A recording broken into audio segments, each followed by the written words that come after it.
Nobody's watching yet. But should you find us on this wonderful Monday night, we're live. Welcome to the mini warm-up paint challenge on the Wardrobe and Hexy channel. Yeah. Okay. I'm trying to get. We're here to answer all your painting, miniatures, and hex encounter questions. Two viewers already. Oh. Guest starring Mini Warm-Up himself and the far and away front runner of the Mini Warm-Up Challenge, McMurray. And we'll be right back after a word from our sponsors.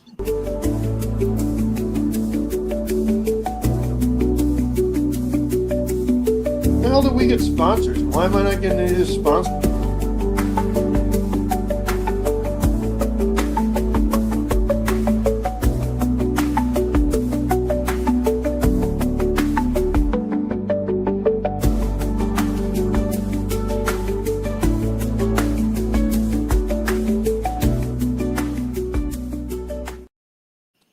And we have returned. Now, to answer your question, McMurray, just because we signed a new contract with our sponsors, and unless you're actually showing your face, there's no cut.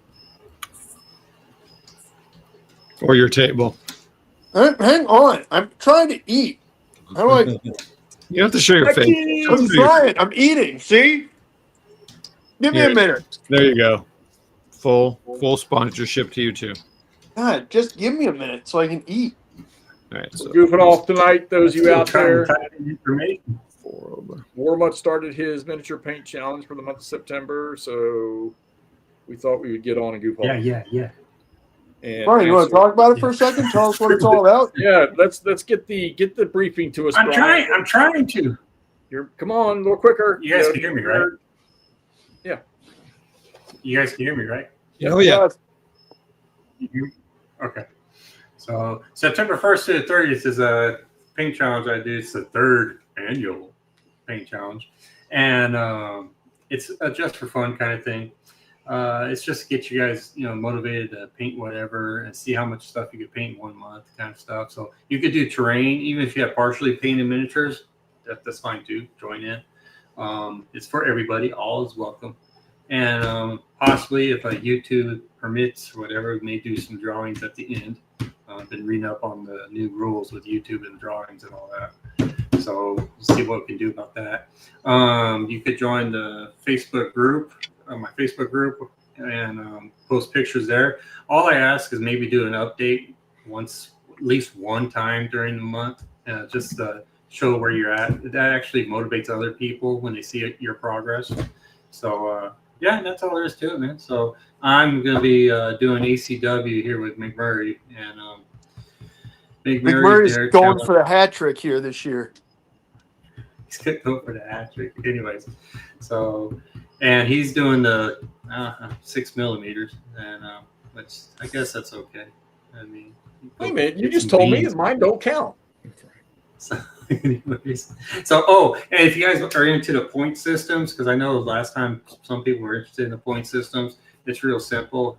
20 millimeter and down, it's a half a point, 0.5, and then a 25 millimeter up to 32 millimeters, 1 point. Anything beyond like 35 millimeters, 5 points. That's it. Knock yourself out. If you guys want to do the points, that's fine. Just let me know, and we'll go that. Just whatever. So. The whole idea is just get off your butt and paint. So that's it. I had a blast last year. Not back to try and get my information. Richard, evening guys. Achilles, I've been trying to keep up with your all stuff on Tabletop Simulator. I didn't see you on the other night when they were playing. Stacking, where the hell do you live at, dude? Are you in Virginia, West Virginia, Maryland, DC? Where you at? Stacking Limit is in West Virginia, just like you, buddy. Michael, his cat. Somebody. No, he's not in West Virginia. Oh crap! He's in VA. I know you've told me before, but I'm old, much like the rest of these guys here, so I can't remember. You call it old, homie? Old homies. I'll be right back. Yeah. All right. I want to know what the prize pool is. What the what? The prize pool is when I win this thing. Oh, it's a good question. Is that noise annoying? A little bit, not bad though. What is it? Printer? It's my paint shaker, my automatic one. Oh, it's actually not too loud. So, okay, World of Tanks 2.0. Yeah, yes, it's still loaded. It still gets up. Stacking. Dude, he lives near Winchester, man. We were just, I was just down there the other day down at Blue Ridge Shadows Golf Course. Are you kidding me, Stacking Limit? And we were there back in freaking May. Yeah. You're literally, I could throw a rock probably to where you live. You could certainly hit a golf ball to where he lives. Jeff can hit a golf ball. Like, if you guys ever seen Napoleon Dynamite, Uncle Rico's talking, I can throw a football over them mountains. Jeff can do that with golf balls. Jeff looks at the Blue Ridge and goes, I can hit a golf ball over them mountains. So we're here tonight to answer all your questions while we goof off. Or Todd's the only one playing the game. If I get bored with what I'm doing, I might switch over and do something on Vassal. But this Jeffy, it's Labor Day. What's up? I'm listening. Go ahead. No, I was saying we need to hear what you're painting, bud. Oh, well, I'm painting just to have some fun. Some 6mm ACW stuff that I printed. Nice. I printed in like 20 minutes last night too. I couldn't believe it. It's pretty awesome, isn't it? Small scale stuff prints goofy fast. Well, the problem is I crazy glued them down to these popsicle sticks with a small dot. And after I did that, I remember, God damn, these things are so hard to get off there. Yeah. With resin, I usually use blue tack. Yeah, stacking work. Yeah, we should, brother. We should. I mean, it took me in a camp a little while to work it out, but we should definitely get together. Definitely get together. Okay. Let's see here.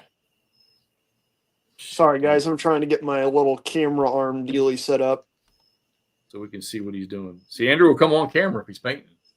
Yeah, I come on camera. I was on camera with you ding-dongs when we talked about The Most Fearful Sacrifice. Well, you were on Todd's camera. Yeah. It's because Toddy Boy's got it set up for that. Todd has a permanent camera setup. I just use my phone, so I got to get it over the miniatures and stuff now. Chuckles, Timmy Sales, what's up, buddy? Charles is the man. Yeah, Chuck. My deepest apologies, buddy, for not mentioning you and meandering Mikey-san. Really, am sorry about that. That was an error on my end.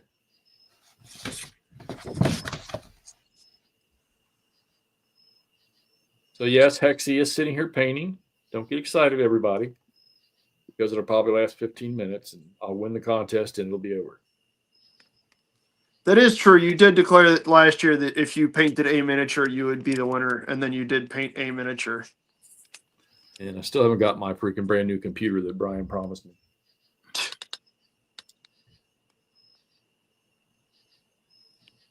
All right, Stacking.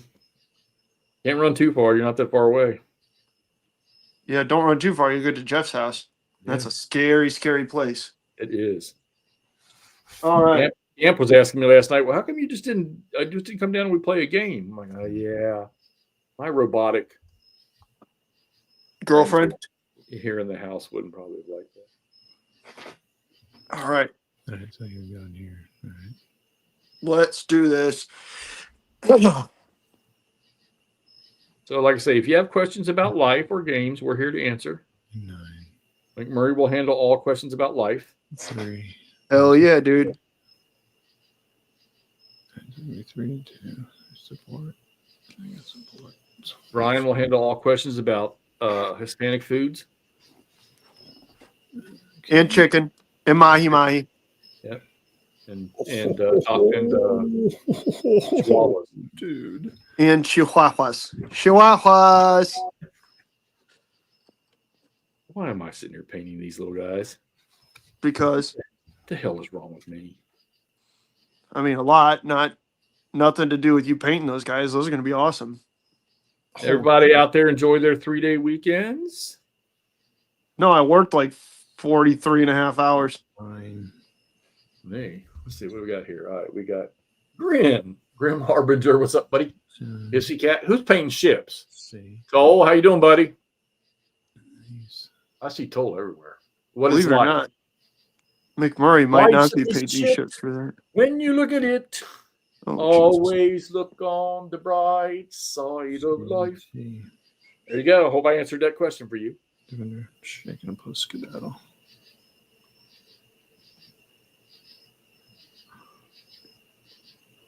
Oh my goodness. I gotta breathe. Okay. Nerd glasses while I'm doing this stuff. So Todd, Yeah.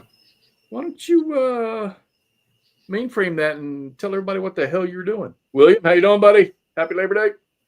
Let me get this status done here. Let's see here. Where are we?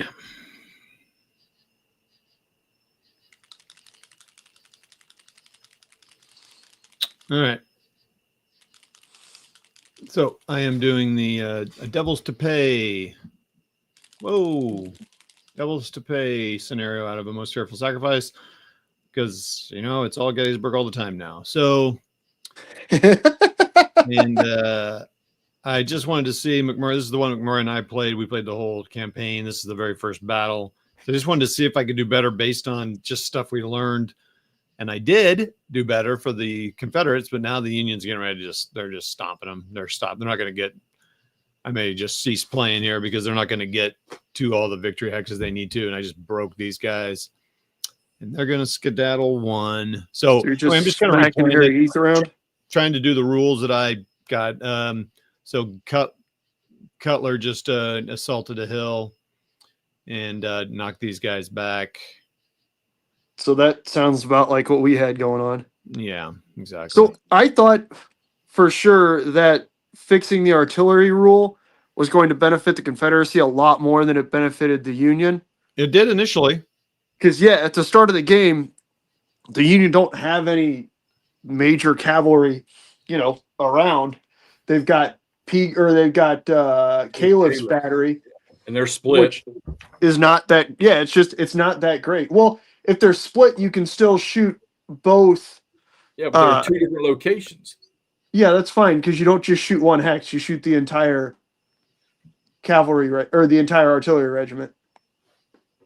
That's what we were goofing up, was that you don't shoot one hex of artillery. Oh, yeah, but you don't combine them. Yeah. But my point is that, like, Caleb has maybe 6 or 8 total points of artillery shooting, as opposed to any number of the artillery regiments in Heath's division should have substantially more. You know what I mean? Heath's divisional artillery, which should all be able to fire at once, Right. should have a whole lot better options in terms of A, weak units to shoot at, and B, heavier strength artillery. I don't know if it's all rifled or anything, but even so, if it's not, honestly, in this scenario, it might not even be too bad once you're trying to hold that, because smoothbore artillery is good when you're shooting grape or canister. Devin, you still on here? So that's what I'm doing. This is by Flying Pig Games. They do a lot of good stuff. They just released Rocket Chickamauga, if you don't know. Probably do, but anyway. So that's what I'm doing here. Just trying to see if I could do a little bit better. And I kind of generally have. I knocked them off the hill instead of Murray and I, who had them on the hill for the entire freaking first day, essentially. But so I knocked them off, but now their defense is backing up on the next ridge back, which is Just to spur off the ripple. That's what they call ripple? it here. Oh, okay, there you go. In the second cut and railroad cut. So, but now I'm attacking it. It's Is it cool seeing stuff like looking at things on a battlefield and you can very clearly picture them in your mind? oh yeah, Like- oh yeah. RBT, are you on vacation? Do you got any of your battleship game with you? Hey, what's up, RVT? It's good to see you, man. And RBT, have you given Inflection Point a look? Because I would definitely think you've got it. And RVT, I've been asked to help proof the S3 magazine, so I'll be reading a lot of your stuff here soon. In fact, I need to do that. That'll be the thing I do when I shut this game down. What is S3, Toddy? It's going to be a BCS magazine. Oh, baby.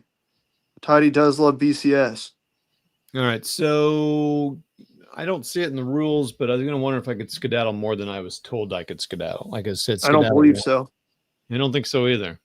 That seems like it'd be disastrous to try and do.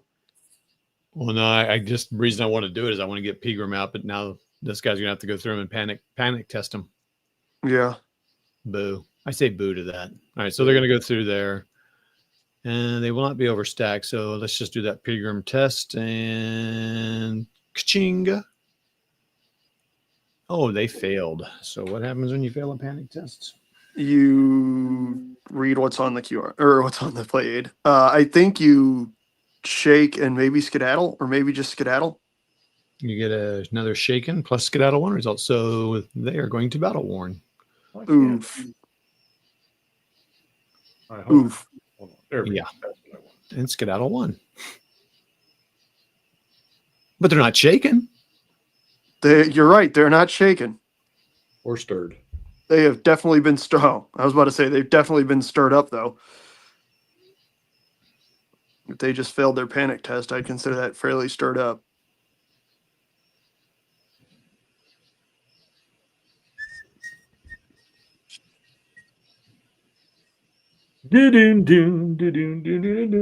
Let's see. Good luck with proofing my articles. I tried hard to Americanize it, but I'm sure no, your stuff is wonderful. I agree. Reggie. Your stuff is marvelous, RBT. Hey, Brian, look at this, buddy. I don't follow your worship stuff that you're doing, the C's thing.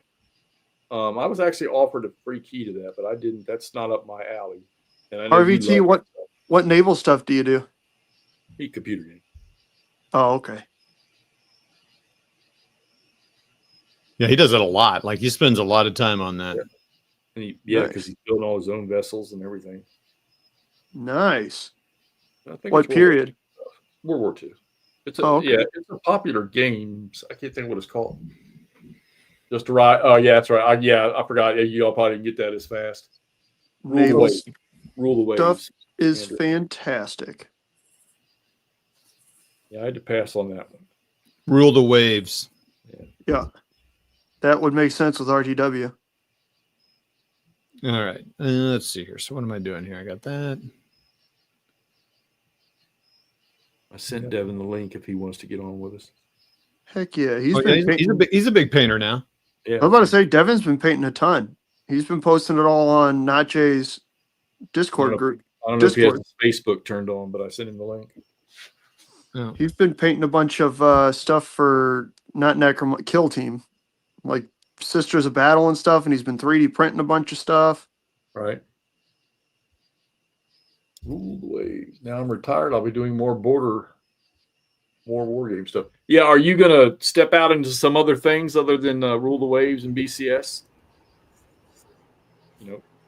There we go. There's the OG. All right, Okay, should I make Yeah, we can get rid of my screen here. Should I make the horses in this little Pharaoh chariot brown like this, or lighter, or like white? What do you think? Brown and white. I don't know if I want to make them white. That seems like it might be kind of boring, wouldn't it?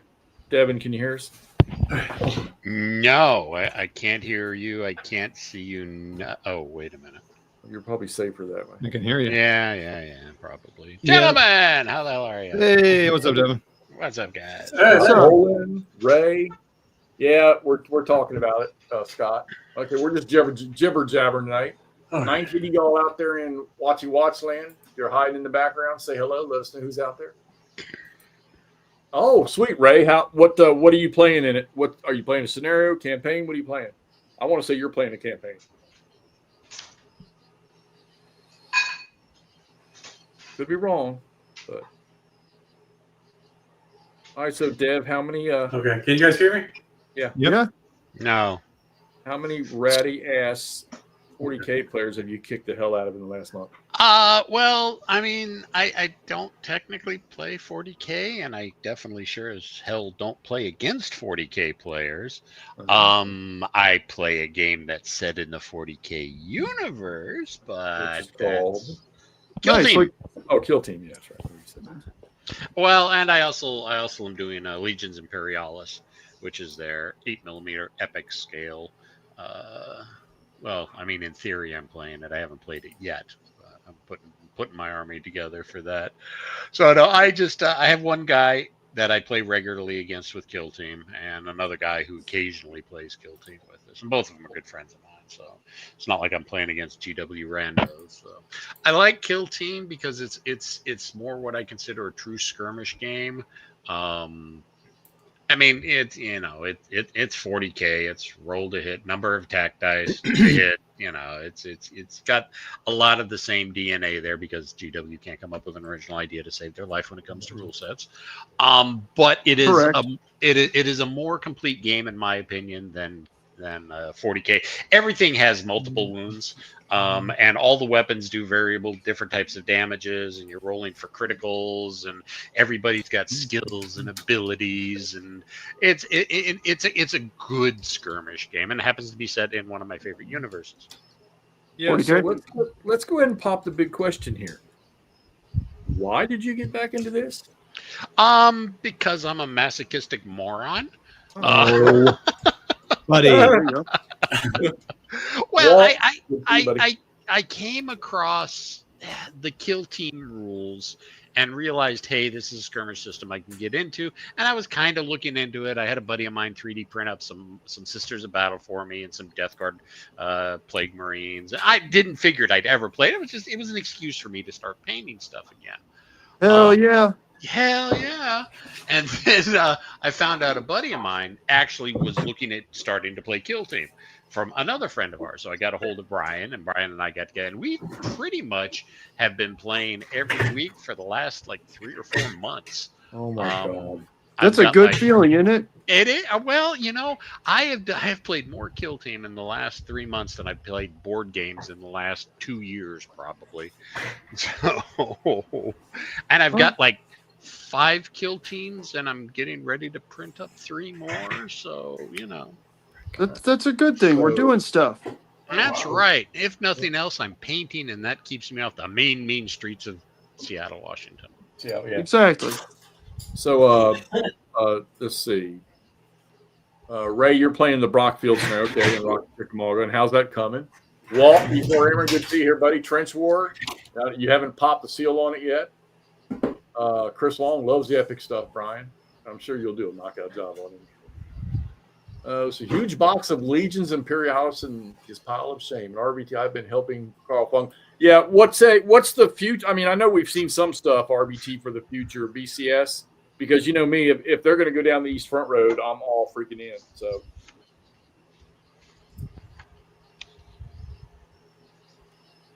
love me some East Front. Todd can have all that freaking West Front stuff. Well, of course, I like early war. That's cool. Oh, is he good? Hey, is he cat? Ryan, get your screen up there. Let's large you. Get your stuff up there. We can show everybody. Hold on. Get my screen up. Yep. And Deb, you get your shit ready because we're gonna. I know you got some stuff you were painting there. Pop you up there.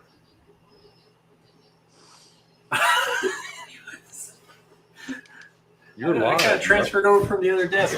I'm just doing the ECW Epic. They want to see it. Huh? They We want to see it. Yeah, I know. I know. Everybody in chat, say, we want to see it, Mutt. That's all I got done. Was that? That's all I got. Yeah, but to see my stuff, I'd have to Yeah. switch over to my phone because my camera's nowhere near my table.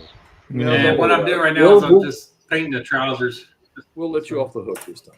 I appreciate That's it. it. You describe it, and we'll use our mind's eye and such. Mm. I tell you what, I'll bring over I'll bring over one thing that I've been working on. All right. Sweet. Strikecraft. Strike craft. Technically, it's a firestorm It's a Sounds like it's a lightning falcon. based Oh. on the Fire Raptor. Oh, wow. I thought it was a Thunderhawk. My bad. What, Dude. Oh no, yeah, no, Thunderhawk. You're It's right. like the you're right. drop shipping aliens to me. Yeah, kind of looks like that. What drop ship. is that? What game is that for? Legions Imperialis 8mm. Oh, the small thing. Yeah, the tiny taunt stuff because I'm an absolute master. Have you played that yet, or you just playing? It's all Theorycraft right now. No, I have not played it. I got the guy I play Kill Team with. I got him interested in it, so we both have printed up our armies, and yeah, let me grab a couple infantry here. He went kind of the smart route. He went Solar Auxilia, which is basically the IG of the time, and went full armor. So he's got like 12 tanks and a small handful of infantry. So his wasn't too hard for him to print up. Gotcha. But me, I decided I wanted to go Marines. Tiny infantry because I'm a freaking masochist to paint these guys. That's the stuff you just posted. Was that what you just posted here? Yeah. This is stuff I just posted. So, but yeah, I've got. That's what I got. Pink. Yeah, see, mine are a little bit smaller than yours. Yours are what, 15? Like Yeah. 13. These are like They're warlords, so it's like 13.5 or some goofiness. Yeah, Well, these Venus, guys. how you doing? These guys are 8. So. I was about to say, hang on a second, Dev. Once I finish getting stuff onto these 2 chariots, I'll be back to painting my 6mm ACW. I did a bunch of them this morning. It's fantastic, Devin. I don't like. No, I like painting them because it's slap chopping a little bit of detail and it looks great on the table. So fun, so easy, yeah. Oh yeah. Oh, you see this? Grim, what Brian asked, what are you thinking about buying? Appreciate you being on here from over yonder too, brother. Yeah, France 40 and Market Garden would be 2 reasons for me to try it again. Oh yeah. What's that, BCS? Yeah. Yep. And I really should understand the system. I'm not that dumb. You're not dumb, Toddy boy. Well, I can't figure out BCS, man. But you're editing the magazine. Yeah, that's more proofing for grammar and like No, consistency. it's the bait. It's the bait getting back in. Yeah. My little female soldier little bust that I was painting. Yeah. I hadn't touched it in about a week, and I looked up here last night at it, and it was just pouring fluid out all over the place. Whoa, what happened? Yeah. I punched a hole in it, but I let it do the all the supports and everything, so the hole didn't come out. So it decided to find its own way out. Did it crack on you? No, but it was just pouring massive amounts of liquid out. Yeah, you got to kind of watch the bigger prints because they have a tendency to do that. I actually am working on a big print right now myself. It's not going to be have that issue because it's all in parts. So, Oh, see, like I've printed like tigers and panthers and stuff, but I just print them solid. Like, well, if they're small little miniatures, I've discovered, and here's the base plate for it. I still need to print the driver. If they're small enough miniatures, like 15mm, you don't have to worry about it. It's when you get the big chonky stuff. That technically the quote unquote resin gets trapped in the middle and can't cure. That's when you have the problem. see, I just when I print stuff solid, I've never had that issue. Like, I don't know if I just haven't got them. I know some people say it happens when they get hot and whatnot. But yeah, like I said, I mean, I've done a tiger, and I think I did a whole series of. I did a couple Shermans because I took a Nerds Sherman and I printed, all the different turrets with it so that I would have a Sherman that I could put any turret onto that I wanted to, and I don't know. Maybe I've gotten lucky and it hasn't blown up on me yet. But well, were they 15mm or 28mm tanks? 28. Yeah, even my at 28, God. you're 28mm probably not tanks. going to have too much of a problem. It's when you start going over that. I think I know I know for my printer, if it's more than 6 inches thick, then there's the chance that the resin will pool in the center and you'll have that problem. It depends on your printer. It depends on the printer, the resin you're using. Yeah, I was worried about that too because I've printed a couple big things for my dad and for my mom. Yeah. Corvinus, I've been checking out your campaign play you're doing, because I don't know that era, and I know that you have a specialty in the studies you've done. I think I want to say that you lived over in that area. Corvinus, what's the era and what's the the nations that you're playing that campaign in, because I've been watching you do. And for those of y'all who don't know, Corv he's a big time miniature painter too. Charles actually turned me on to him, and he plays. It's funny because he draws out he draws out a campaign map, and then he puts all the armies together, and he's working his way through a campaign, whatever country or nations he's working with, and it's pretty cool to watch. His That's rules are pretty badass. simple. Huh? That's badass. Yeah. I need to start watching that. That sounds like right up my alley. I've been watching. He's pretty efficient with it. He doesn't stretch it out but the campaign's really cool. He's got armies going after different locations and stuff. There you go. Siege of Belgrade, 1521. The Ottomans versus the Kingdom of Hungary. Oh, And nice. Yeah, it's really cool, man, because he paints all that stuff, and then he, just like you guys, and he gets right after it. Walkabout. Are you using that new twistable, flexible miniature resin? Oh, like the mud stuff? Well, somebody's been advertising a new one here over the last 3 months. Oh, okay. Yeah, I've seen advertisements for that too, and the one that I saw is got a guy with armored knight on a lance, and he was bending the lance all over the place, and it's like, I don't know about that. I'm about to say, because I don't remember who made it, but there was some stuff, I don't know, I don't even remember the name. Either way, something about mud that Luke Fellows was talking about back in the day, and how he was mixing it with some ABS like gray to get a little bit more flexibility out of it.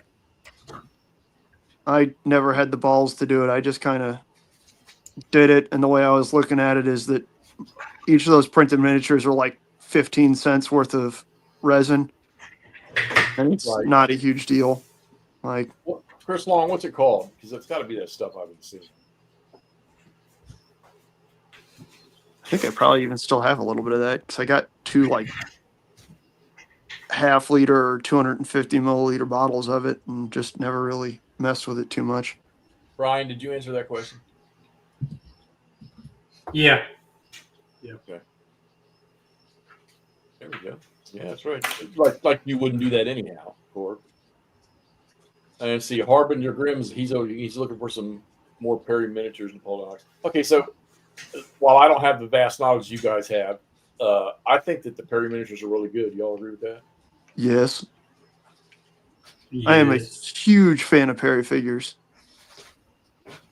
I love their metals, and honestly, their shipping to the U.S. has always been super fast and efficient. It's kind of really awesome. I think Perry was what I was using when I was playing DBA a lifetime and a half ago. I think they've only ever made. Were you playing DBA in 28? No, this was 15. Yeah, then they weren't Perry's. I think okay. they only make. I think they only make 28s. Then it wasn't Perry's then. Other than actually, they did do travel battles.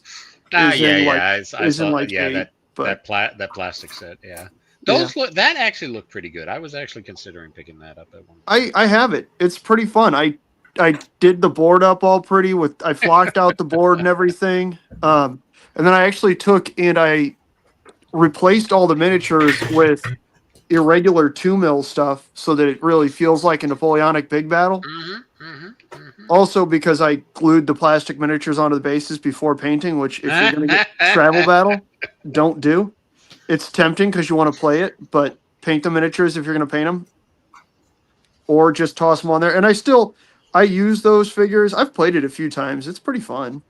It's abstracted, but it's also Napoleonic, so I'm fine with it being abstracted. Yeah, So it's baby's first Napoleonics type thing. So, yeah. it is. I'm cool with that. I got no problem with that. Yeah, it's pretty fun though. Like I said, I had a good time playing it. I played it solo a couple of times, and then I tried playing it with one of my ex's brothers. Really liked playing board games, like Euro games, so I played it with him a couple times. But yeah, that's partially why I dressed it up. Yeah. Well, speaking of Napoleonics, I got a buddy of mine who found out since I have a resin printer. Now it's like, oh, you can print up. Yes, I can print up stuff. Just give me the STLs. It's like, okay, we should start playing War Master. And if those of you that remember, War Master was the fantasy epic that GW did several years ago. And I got into it when it first came out and looked at the rules, and it's like, oh yeah, this is fantasy Napoleonics. I mean, literally, it's command and control. It's rank and file Napoleonics with spells thrown in. It's like, yeah, all right, cool. I can get in that. So I'm going to be putting together a Tomb King army for that. There you go. There's a ton of files out there for that too. Oh yeah, Like, even on like Thingiverse, there's tons of them because I did a bunch, and I didn't want to get too into it because the guy that was wanting me to play it is not known for sticking with projects. So I didn't want to spend any money on files, and I'll be honest with you, I found some really entertaining stuff. Just we guess who that is? it's No. not who you're thinking. I don't need to go on a rant on this one. Oh, come on. No. Yeah, no, We're it was good. yeah, it wasn't Captain Dipshit. Oh, no. I was saying you said somebody that changes systems and doesn't play off. It's not me. See, Todd knew what I was talking about. Oh, No. I knew. No, I know who Andrew's talking about. I didn't know you. Anyway, yes. No, I did not. I wasn't going down that road. if it was me, he would have said it. There's a distinct possibility I would have made fun of Toddy on that one. Yeah. That's fair. Leipzig, okay, so this is cool because I'll tell you all that I'm a psychopath who would fight Leipzig at 20 alert. Okay. Now, granted, while it's probably not up a lot of y'all's alleys, I do know that for those of you, we've said it before, that I know Herman Lutman is working on already test playing a Black Swan Leipzig. He is. Oh, I think I forgot it was Leipzig. Yep. Dude, Antietam needs to come out, man. Oh yeah. So, I know we talked about it the other night about the DP 1 and 2 rule that I got it wrong and Herman straightened me out. But he likes the idea, and I think he's going to put that to give the players an option. Okay, can you tell me that again, Jeff? Like what you're Yeah. talking about? All right, so I said that DP1 and DP2 because I kind of associate it with the brigade coordination in GBACW, Okay. where you can get two brigades acting like as if they were one brigade. I took the DP1 and DP2 activations as being the same way, but there's actually a rule in which I don't know why I would have overlooked it. In Chickamauga, Rocket Chickamauga says no, one goes, the other goes. And he messaged me about it Friday while I was sitting at work saying, hey, buddy, he said, yes, yeah. He said, you got it wrong. He said, don't worry about it because it does work. And he said he's actually thinking about putting that in to the Antietam game where you can execute both DP1 and DP2 at the same time so you can get a force attack going, a multi-force attack going. Oh, okay, gotcha. That would be cool. Yeah, well, it makes sense. I mean, because Todd, think about when we play GCACW trying to get multiple divisions attacking. Yeah.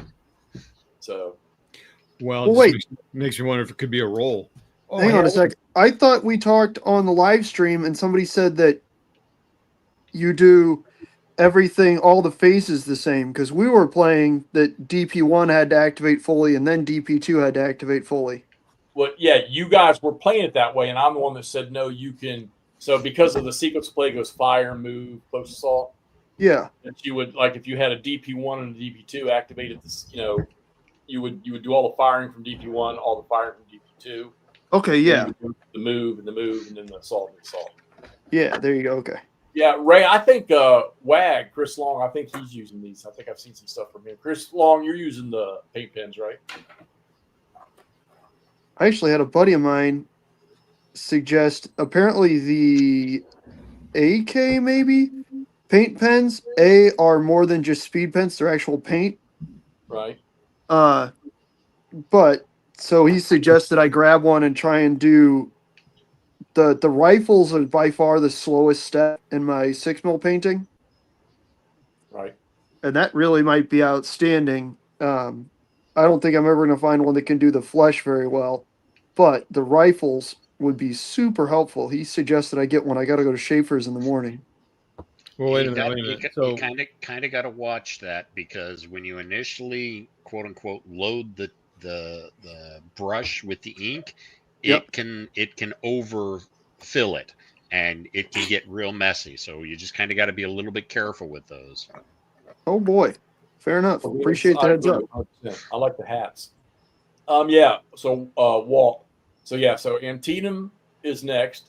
Actually, on YouTube, when I posted that, meeting up a camp yesterday on Facebook and YouTube last night, Claude Whalen actually got on there because I mentioned about Herman and I playing golf, and Claude said, no. He said, don't get him into golf. He's got games to design. Leave him alone. That's true.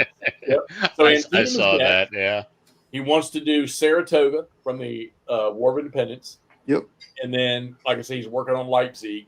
But last time I chatted with him, I think, because we were talking, well, no, I'm not going to spill the beans, sorry. But I'll wait for him to pop it. But he's got another one that he wants to do that nobody's really covered. And then I mentioned about another one that everybody's afraid to cover because the battlefield would be massively large, and that's why nobody does it. So that's 7 days? No, Chancellorsville. Everybody stays away from it because it's so massive to do the maps. Avalon Hill's done Chancellorsville, Jeffy. Yeah, but I'm talking about a monster.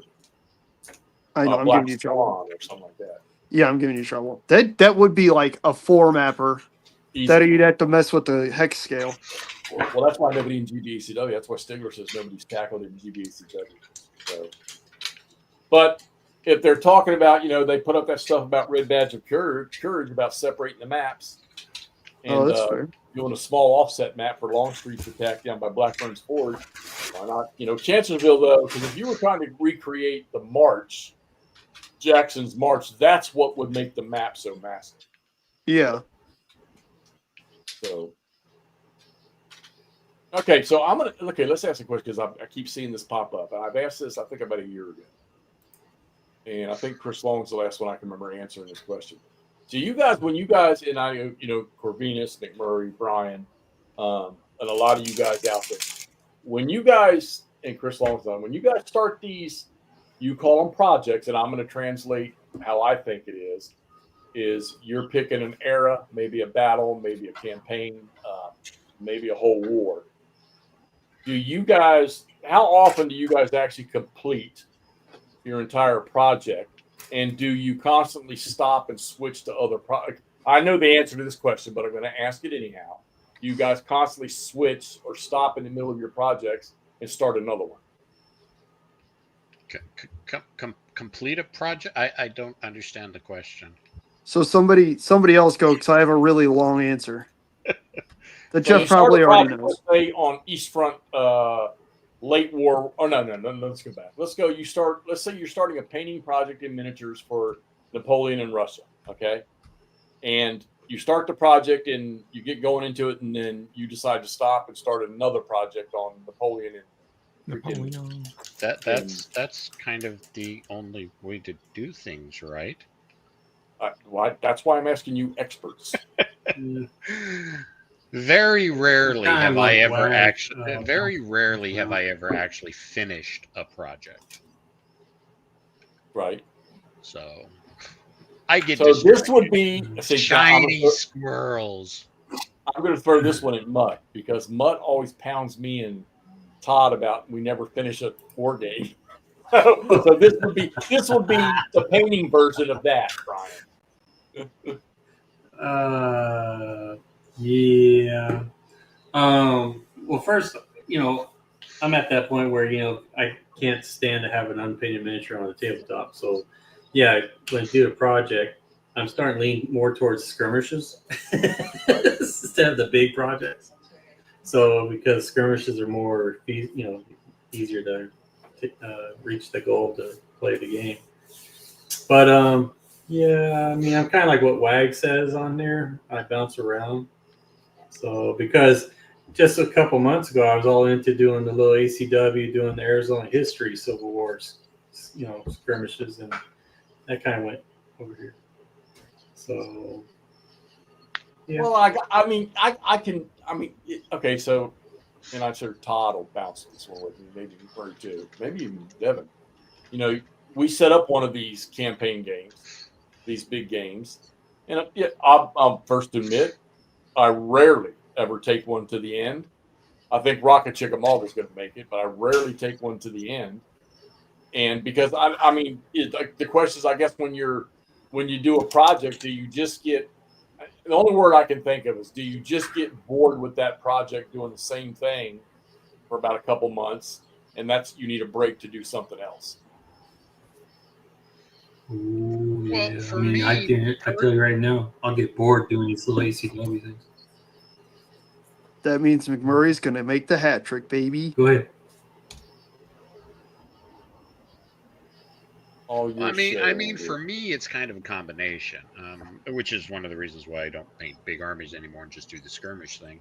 I get bored and I want to try something new, and ooh, shiny! I need to go work on that now. So, all right, you ready for a long answer, Jeffy? give it up. Okay, so I first off, I would kind of have to define finishing the project in a couple different ways, or at least clarify. Is that finishing the figures you need for a game, or Well, is no, that Well, painting? if that game, if it's just one simple game is the project, then yes. But if you're trying to create a whole big campaign thing, no. Okay, yeah. So it's kind of a multi-part thing, right? Because me, for example, I enjoy putting games on for folks, whether that's local folks or going to a convention or doing whatever. Or, Toddy and I, right? Like when we played John Blow Gap, I painted everything we needed for that campaign. And then we played it, right? And as we were going along, we had options for more stuff. So I'd paint that stuff. So to a certain extent, some projects really are kind of living, continuous works. So that kind of throws a little bit of a wrench in the painting everything for a project. But like that's kind of what I'm doing right now, right? I'm finishing up. I'm just painting more Bronze Age stuff, right? Because I want to put on a bigger Bronze Age game. I have more than enough to play. Oh God, what's it called? Lion Rampant. Because in the first 3 months of this year, I painted like 160 28 mil Bronze Age guys between Egyptians and people of, oh God, what do you call it? People of the Near Middle East, the Levantine area, if you want to go with that. Historical Israel and Judah. And now, okay, I want to put on a 6-player game, so I'm painting a couple of Egyptian chariots right now. I just finished 24 Egyptian axemen last week.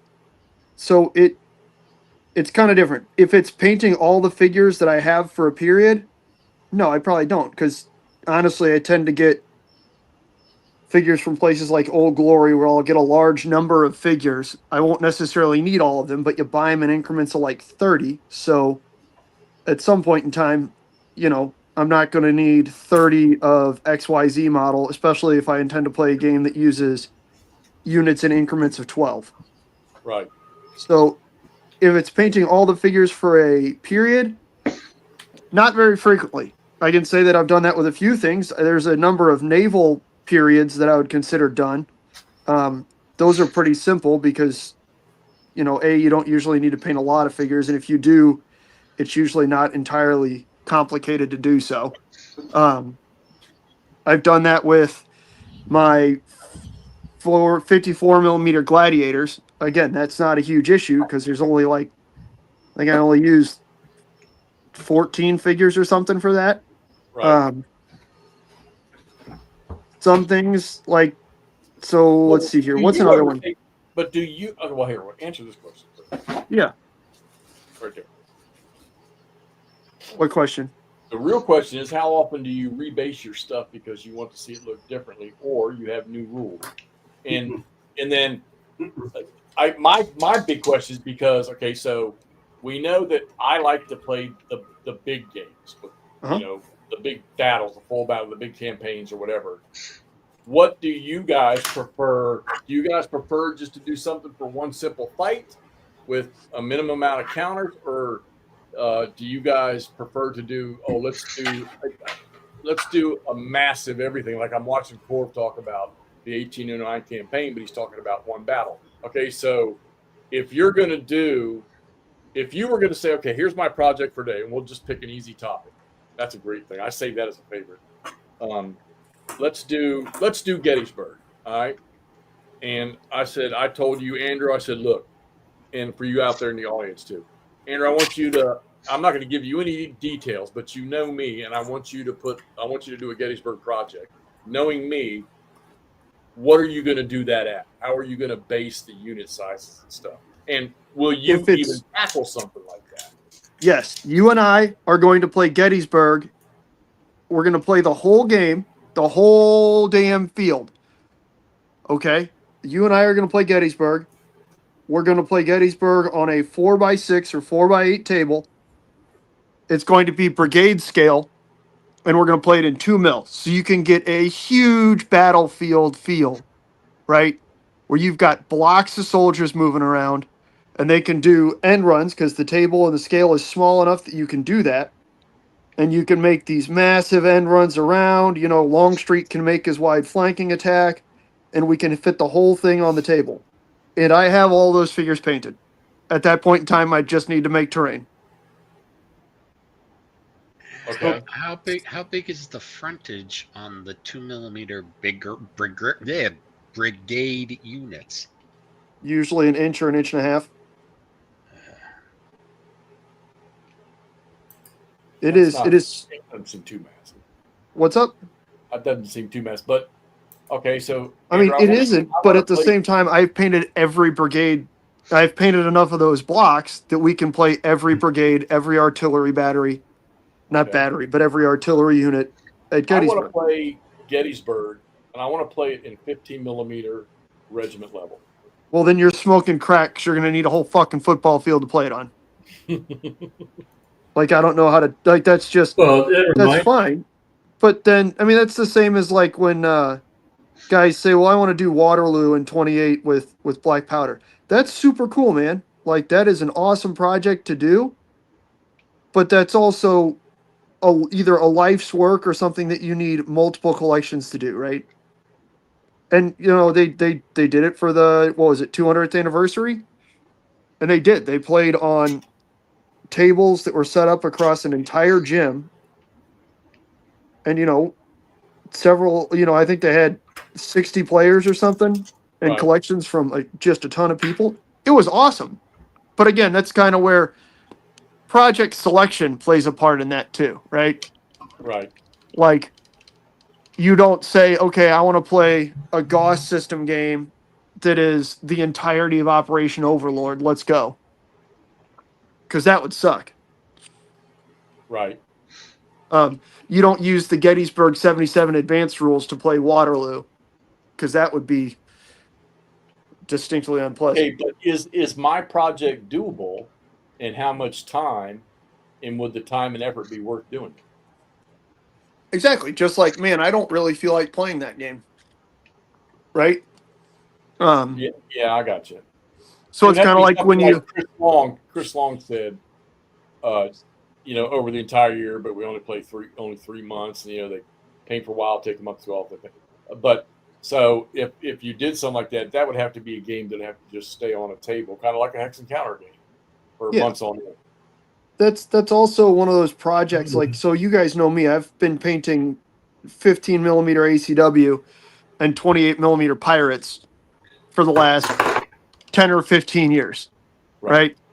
And like the Pirates, for example, there's probably 300 or 400 pirate or pirate associated miniatures before you get to ships that I've painted. David, I even want the vedette skirmishes before the battle even got going. I want early passing through Gettysburg before Heath even. No, unfortunately, David, we don't have the East Field and all that stuff. I do have a ton of cavalry in that 2 mil that I painted for ACW, which is kind of pointless because you don't get cavalry fighting on the field with infantry very frequently. But I did do it. I think I've got 6 or 7 regiments for each side. Yeah, so Jeff, that there is a project that I did start and take to completion. Because when I started with the 2 mil stuff, I started with what we talked about with travel battles.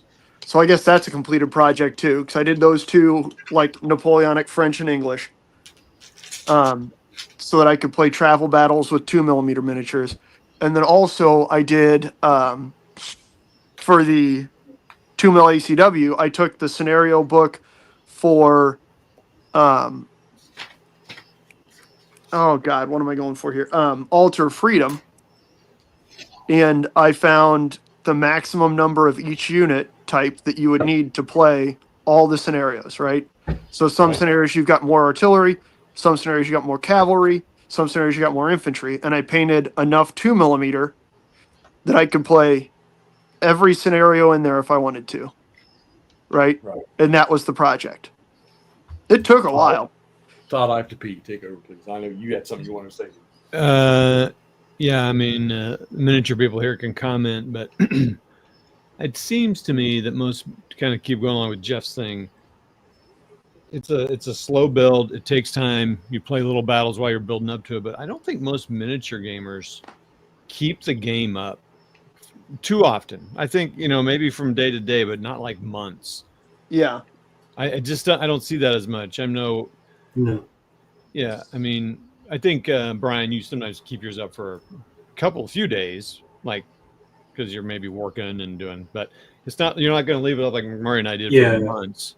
I just don't see that very often because it's usually you play it for a day, except for like I did play in a game where a guy had a very large East Front World War II game set up for a few months only because we couldn't get together and play again, and we didn't and he wanted to finish it, so he had room to keep it set up in his basement for a month in between sessions, but that's pretty rare. Usually people play it and you just call it like, okay, I think the Russians won this one or whatever. It seems like whereas Hex Encounter, it's just, I don't know what it is. I feel like miniature people want to set it up, get it, do it, and then start on the next project. Well, I was about to say, we were just talking about some folks who like playing things to where they feel it's a logical ending, and that's when they stop. That should sound rather familiar, given our last play. Yeah. But I think the easiest parallel you can make is, a Hex Encounter player with a series of games, right? Where, okay, I want to play, I like GBACW, I want to play GBACW. That's fine. Probably haven't played the full series.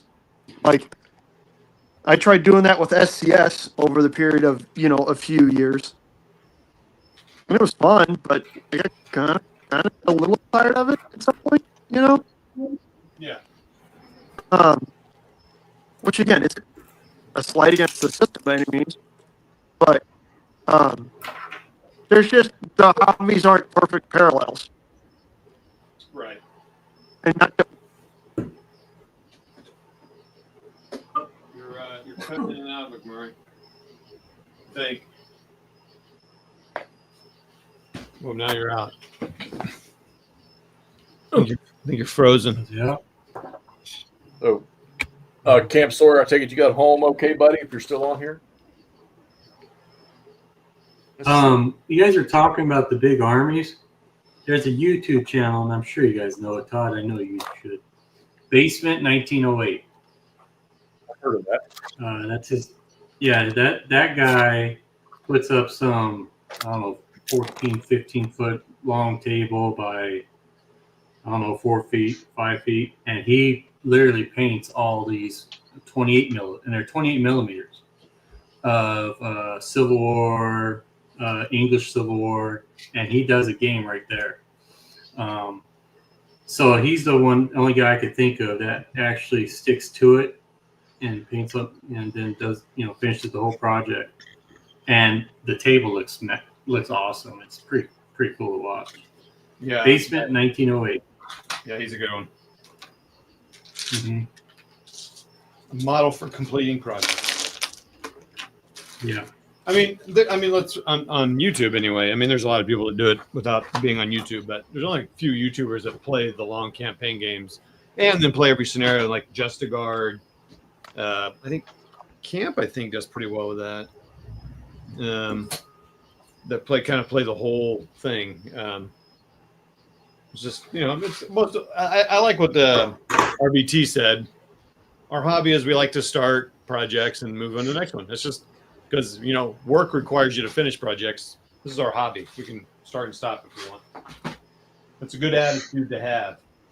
Though I do also like the attitude and the discipline of sticking to it. And I think I listened to there's a couple podcasts that have that they focus on the large games. for miniatures.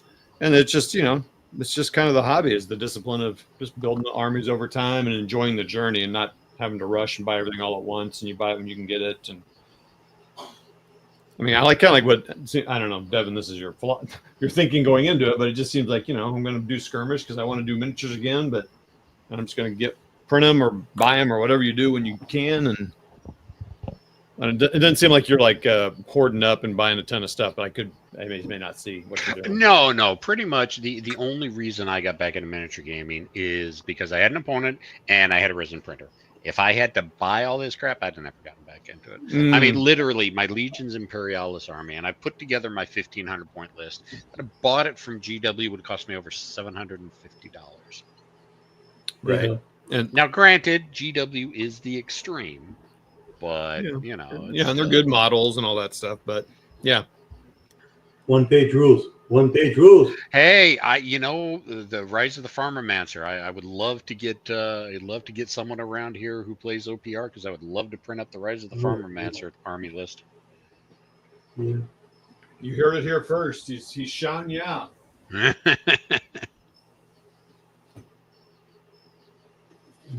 can only imagine that McMurray is probably still over there, just talking away, not even realizing he's lost connection. Why aren't they talking back to me? Oh well. Oh no, he's dropped off completely.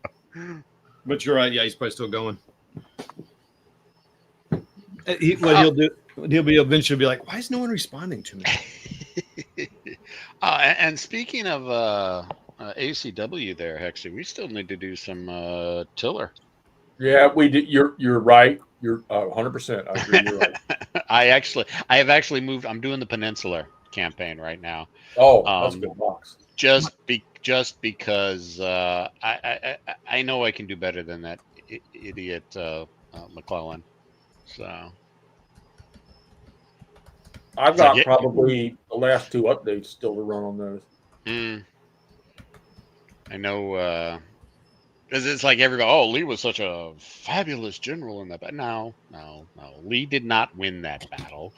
McClellan lost the battle. In fact, if McClellan had actually even been trying after the second day, it probably would not have gone that way. But the problem with Little Mac is that he believed his own hype, basically loved the smell of his own farts, believed his own hype, believed his own intel, thought he was outnumbered when he wasn't. And, it just, but the battle's not going my way. And he just failed his personal morale check after the first day. So. I had a Stigger contacting me the other night. And he and I had a little Facebook chat. And, of course, I'm always bombarding him about the 7 days in GBACW. And he is working on it. And we were talking about those things there and, some of the fights he's going to put in there. And I think what he wants to do is he wants to put all of them, all the way from the start before Lee took over to Malvern Hill. And he said a lot of the scenarios are going to have, because, and somebody was commenting on the YouTube channel about all the SSRs, even Ross, all the SSRs for the scenarios, the special scenario rules for each of the games, each of the battles or / scenarios in GBACW. And he said that almost every one of the battles as he's doing reading and stuff are going to have something that has command issue problems. Well, there has to be. I mean, you take a look at Lee. Lee's orders were, when he gave them, they were vague and not very well written out, because he trusted in the competency of his generals. And just look at everything Stonewall Jackson, it literally, that Sunday battle, it was the 30th, I think, Stonewall didn't do shit the entire battle. If we just base Stonewall Jackson's combat history off of 7 days, he was an incompetent moron, because he just didn't do anything. He was not as aggressive as he normally is. Now, You did not slander cousin TJ. And Chris Long. Now, I'm not saying that he was a bad general or anything. It just, for some reason, during the 7 days of the wilderness, it's like he completely dropped the ball. And it's like, and I get a lot of grief about this. Lee was a horrible offensive general. He was. As a defensive general, yeah, he was good. I'll give him that. He Well- should have been never given command of the Army of North Virginia to go that led up to Gettysburg. It just should have never happened. And like I said, everybody thinks Lee was so great because of what happened at 7 Days, but it's like Lee wasn't that great. Meade just fucked everything up. Or Yeah. not Meade, McClellan. McClellan. So, I keep saying that. Lee didn't win it, McClellan lost it. So, and Well, yeah, I won't argue that. I won't argue. and I Now- mean, you're right, because after the first day, McClellan just didn't. He just kind of disappeared. Didn't bother to issue any orders. No one took over command of the army. Like I said, he failed his personal morale check and just, no, I'm done. I'm done. All right, I want Chris Long to answer this. How in the hell did you play a miniatures Napoleon's campaign over a few month period with players around the world? How did you do that?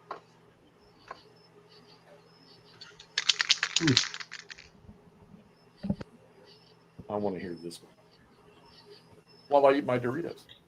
All right. Sorry. Have we communicated with McMurray? Does he know he's gone? I think Devin Wright's probably still talking. He's wondering why none of us are responding. No, dude, he probably doesn't even realize he's been disconnected. And he just still chatting away. Love him to death, but Toddle message. Okay, so let's talk about this. I mean, I have my opinion. And I actually have, I've got two generals in mind that I really honestly thought were very efficient. I still think Lee had the brain for it because he proved himself in the War of Mexico. But I have two other generals in my mind that I think could have been just as efficient. So, who could have been a better general for the Army in Northern Virginia? So, I'll tell you what. We lost one in the Western Theater that I think was very aggressive. And the one that Lee replaced in the Peninsula was not too shabby a general, but after he got wounded, things just did not go well for him. So I think Albert Sidney Johnston was a good one. You guys suck. My phone I think died. there were a lot of lower, like I think William Hardee was a good one, who was a higher ranked general at the start. D.H. Hill, even at times, proved himself to be extremely efficient. But, Lee didn't like that guy and shipped him off to the West anyhow, so because they couldn't get along. But, I'm going to go with, I don't know, I don't know if you had that many options, but I think if you give Lee, Jackson was in the valley, and he had to hastily move to the peninsula, which he did, but he struggled in the peninsula, failure to show on times. But you know what? Longstreet was an epic failure in the peninsula too in the initial phases. Terrible failure. And and then you send Longstreet out west, and other than just happen to get off the train at the right time in Chickamauga, he proved to be not capable of individual command himself in Tennessee. So he's not the option. But I don't know, Albert Sidney Johnston or even Joe Johnston, before Joe got injured. I think Joe Johnston was doing a great job. What about Beauregard?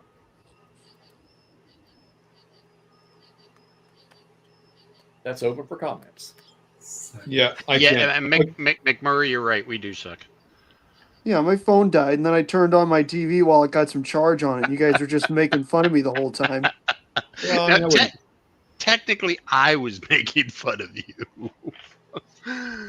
I would just real quick addendums to a couple of the points that got hit. Yeah, I don't know. I would classify Jackson to a greater and greater extent, kind of the same way I classify Rommel, in that he did well because he never finally had to answer face the music of, oh shit, we actually are just toast. There's no way this is working out. And so where you have all these other Confederate generals again, eventually just getting ground into pulp, You got that. Okay, good job. You were a rock star when things were going good. When things started going real bad, you weren't there for one reason or the other. And then history has created this God complex around both of them. Not saying that neither of them ever faced, an uphill battle or an adverse, difficult situation, but once the music really started playing that then a lot of other people are judged by, they weren't around.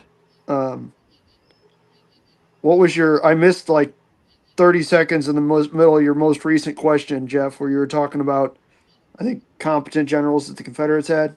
Well, somebody posted the question on here, who, because we were talking about Lee in the Peninsula, and Devin went on a tirade battering my poor cousin TJ and everybody at Lee. Yep, that's what. Yeah. Somebody chimed in and said, "Well, who would have been better to command the Army for the Virginian than Lee?" And that's what started the topic, which was a good topic. It's a very good topic. So here's a funny story.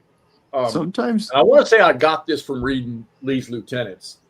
Oh, great. As bad as performance was, well, there was some other stuff I read too.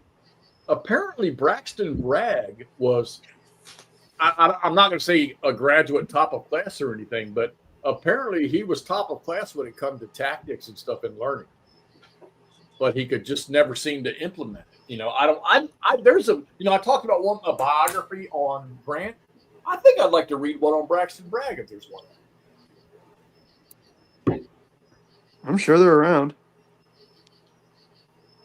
But what did Beauregard do to lose his nerve, Alan? I mean, him and Johnson, I thought they handled the First Manassas well. Where did Beauregard go astray? I mean, I know he was at Shiloh, right? And I think once Albert Sidney Johnston went down, he wasn't real effective at Shiloh.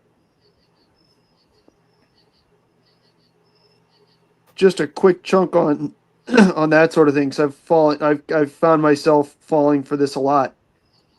I know that I personally don't properly understand. I feel like the challenges of shifting command in the middle of a battle when you got to go hunt somebody down, and then you take them out of what is already, or you take them out of that situation, which is obscenely complicated, and you throw them into a situation that's so ridiculously like nobody's got radios.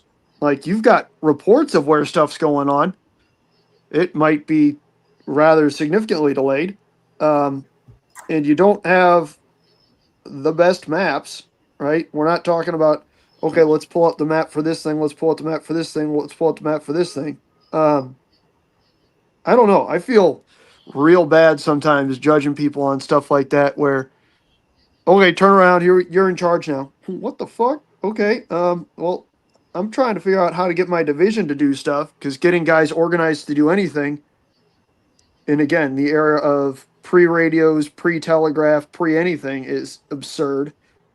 I gotta just feel terrible for people trying to do that. That's got to be one of the most obnoxiously ridiculous tasks that I've heard of. You know what? Are you guys picking up what I'm smelling when I'm stepping in, or am I just talking out of my ass? Like, difficulties of command in a pre anything other than maybe rudimentary flag signals era sounds monstrously difficult, especially once you get up to, ACW and you got guys marching all over Hell's Half Acre in some cases. Well, yeah, I mean, that's why I struggle with answering questions. Like, first of all, I just don't know the history well enough of even World War II to judge a general like, oh yeah, this guy's good or bad. I mean, but there's just so many things that's why I think you have to read several different histories and what's going on, and like, especially in Civil War stuff, like when you don't have radios and stuff, that especially, but even with radios, all the crap going on. Well, I mean, that's my point. You get through World War II and there's, where the hell is so-and-so? That's a great question. You could call them on the radio if it works, maybe. But even then, how helpful is it going to really super duper be? I don't know. Yeah, it's not like everyone had a radio. Correct. So we're talking about Civil War here, but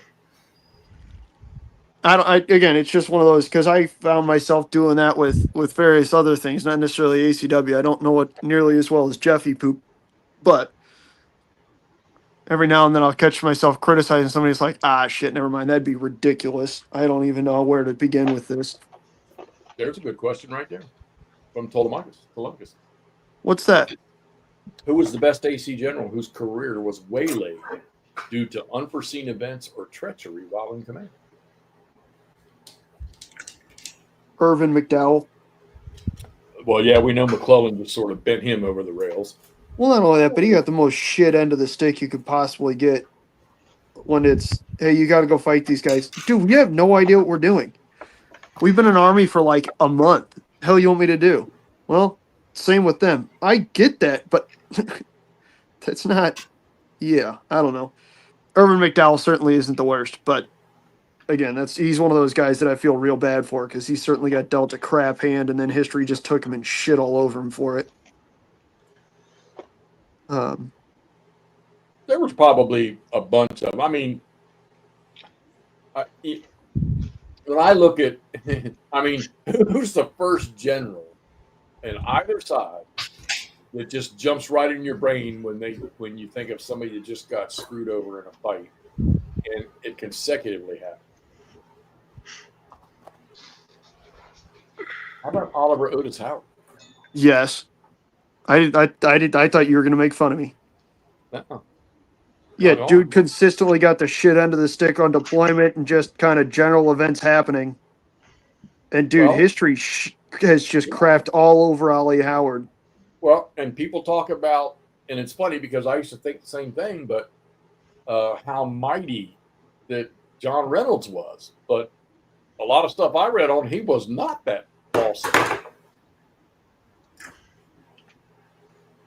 So, I'd like to know more about Bolivar, Jay, because from what I understand, he was actually, he was a better general than people gave him credit for, from what I understand. What do I hear? You get a book, Mikey? There you go. I always felt that McClellan should have never been in command. They should have left him in D.C. raising troops and organizing. You mean Yeah, campaigning? I mean, from a logistics standpoint and a training standpoint, yeah, all right, he was passable.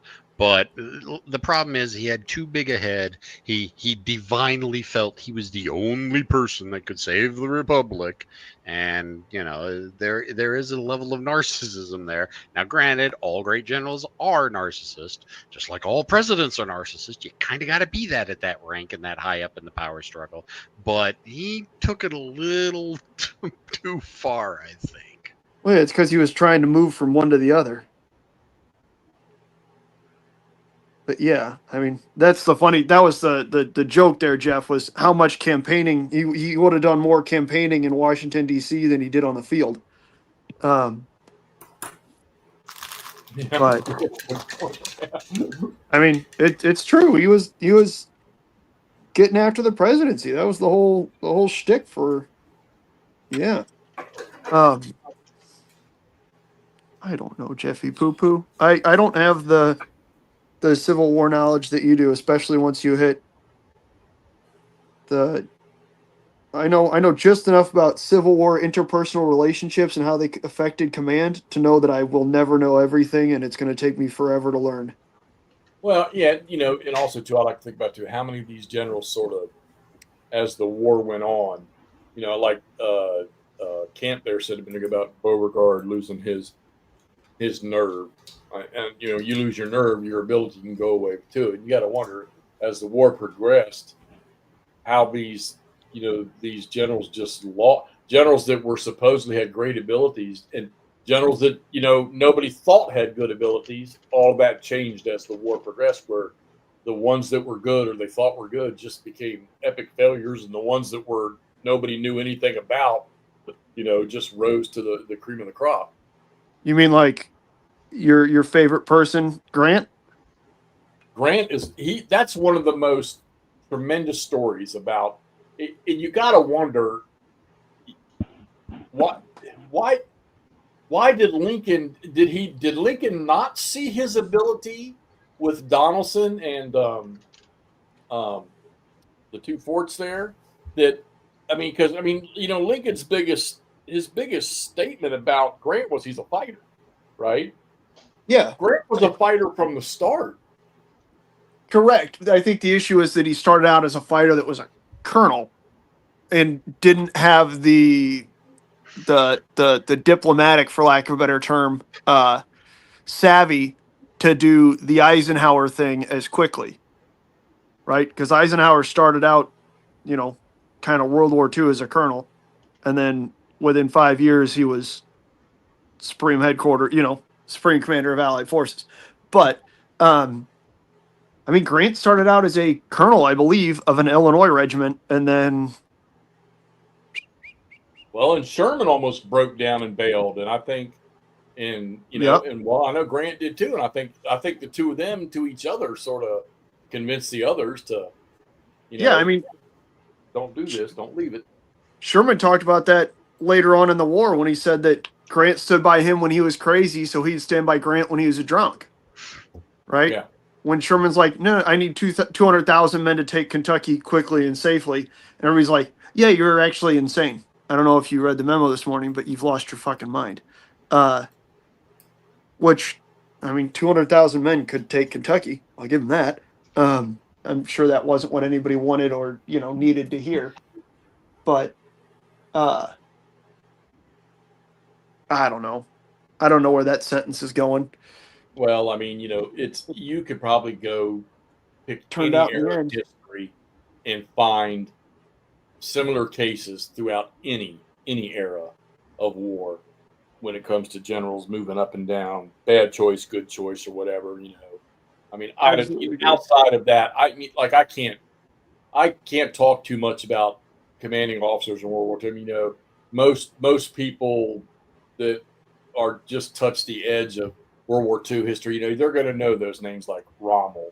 They're going to know those like Patton and maybe Omar Bradley. They're going to know Eisenhower. And they're going to know that kind of stuff. But that chain goes so much deeper, and you can pick any era, like I say, and that chain can be just phenomenal in size and depth of good and bad. I mean, I think about in the Peninsula with Hughie and some of the stuff that he managed to do to fool McClellan, because I know he raised hell with McClellan with some of the maneuvers he did. Maybe it was along the York line or whatever, I can't remember, but he gave him fits, and that caused McClellan to, I mean, perfect example. We know how aggressive Jackson was, how he failed to listen. How about Dick Ewell? How tremendous he was working with Jackson in 1862, and then when they started to move to Gettysburg, how phenomenal he was till he got, around Winchester. And once he crossed over the river and Gettysburg comes up, he just turned into a nightmare. And there's all kinds of cases out there. I'd love to hear, but I'd love to go back into Julius Caesar's time and find out who the failures were. I know Julius Caesar. That's where it ends. Yeah. I don't know who those lieutenants were for him. So, well, you got some guys who really rose to the occasion, like his cavalry commander for most of his time in Gaul and everywhere else, Titus Labienus, or Labienus, however you want to pronounce it, wound up being a rather strict and abject Pompeian, right? And actually, I mean, caused Caesar really fits throughout the Civil War there once he and Pompey got into not a shooting war, but you get my point. Everybody knows Mark Antony, right? Who had, I guess, a little bit of the Grant thing going. He was a fighter, but then once you put him as a civilian administrator in Rome, and Julius Caesar's like, okay, I'm going to Greece. You need to watch Rome. Not so much. So, I mean, there's not certainly near as much documentation there, which makes that tough. But you can find it, man. Hell, I'll send you some books. Grim, to who it Shiloh? To cause the Union to go into a delay, or cause? I mean, we know what Beauregard did with the forces after the second day rolled them. What a nightmare that was. Now I understand why people don't really like. I keep thinking of Herman's Blind Swords game the first day at Shiloh, and I'm like, I bet you they won't even make a second, because that just doesn't even make sense to make a second day, because Buell arrived before divisions and almost. And that was it. They were done. But I mean, Yeah. again, that's exactly what Grant told Sherman, right? After the first day, sitting under that tree. Well, we'll whoop him tomorrow, Yeah, we'll whoop them tomorrow. Yeah. I mean, and then I wish I knew more about other eras. I mean, I like to think I'm okay with World War II, but I don't know the day. It's funny because I know more about West Front stuff, but I prefer to play stuff that's East Front. that's I fair. think it's the maneuver part of it is why I like it. And I think that's why I also like the GCACW and the Library Napoleonic Battles, because they're maneuver-based type games. But boy, Civil War, I want to play tactical, and grand tactical, whatever you want to call it. So that's a good point. I think, Mikey, you're right about that, because I remember reading something about him and Jefferson Barracks. What's Somebody up? give me a good freaking book. Somebody mentioned one the other night to me. Camp, was it you? Cousins or something wrote a book about Grant that was really good. I'm not much of a reader, but I think I would probably read something like that. Jeff, I'm going to go down there. I'll try and make it down there tomorrow and find you a good Grant book. I would honestly like to know more about the Western operations. I mean, I know the battles and a lot of the outcomes, but I don't know the details. Like I said, I'll go down there. I'll try and make it down there tomorrow. Toddy, you want to go to Grant's Farm tomorrow and go to the historic site? God, you're muted, buddy. We are lucky there is not much in St. Louis related to the Civil War, but we do have. I would like to go there someday, not tomorrow. But that'd be awesome. But- Okay, Sunday's fine. Like, that's fine. Oh, good Lord. What? Isn't that what you just said? Someday. Oh, I'm sorry. Someday. I thought you said Sunday. I was like, we can do that too. That's just the day after tomorrow. But all right, never mind. I'm sorry. You know what I'm doing this coming Sunday? What? Come on. I assumed the voice. Oh, you're playing Pathfinder with your Yeah. Pathfinder friend? Pathfinder with my human investigator level 1. Again, you just need to have him chain smoke darts and drink coffee all the time and see if anybody picks up on it. Devin, you still out there?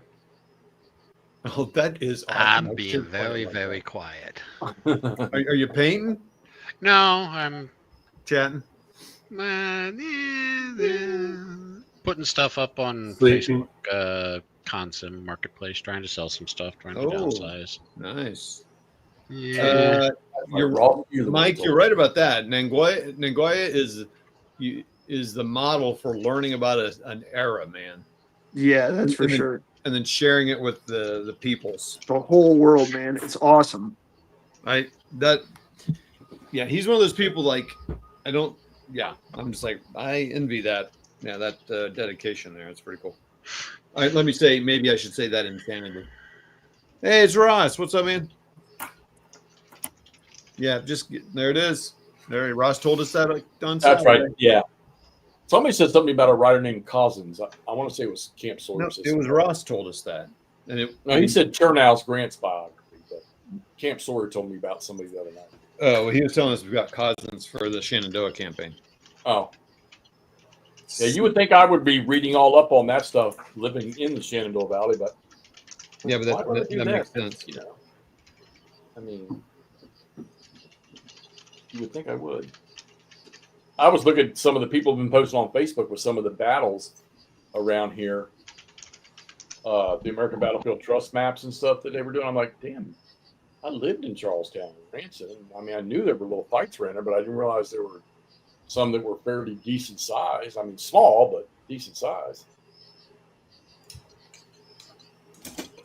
Let's see.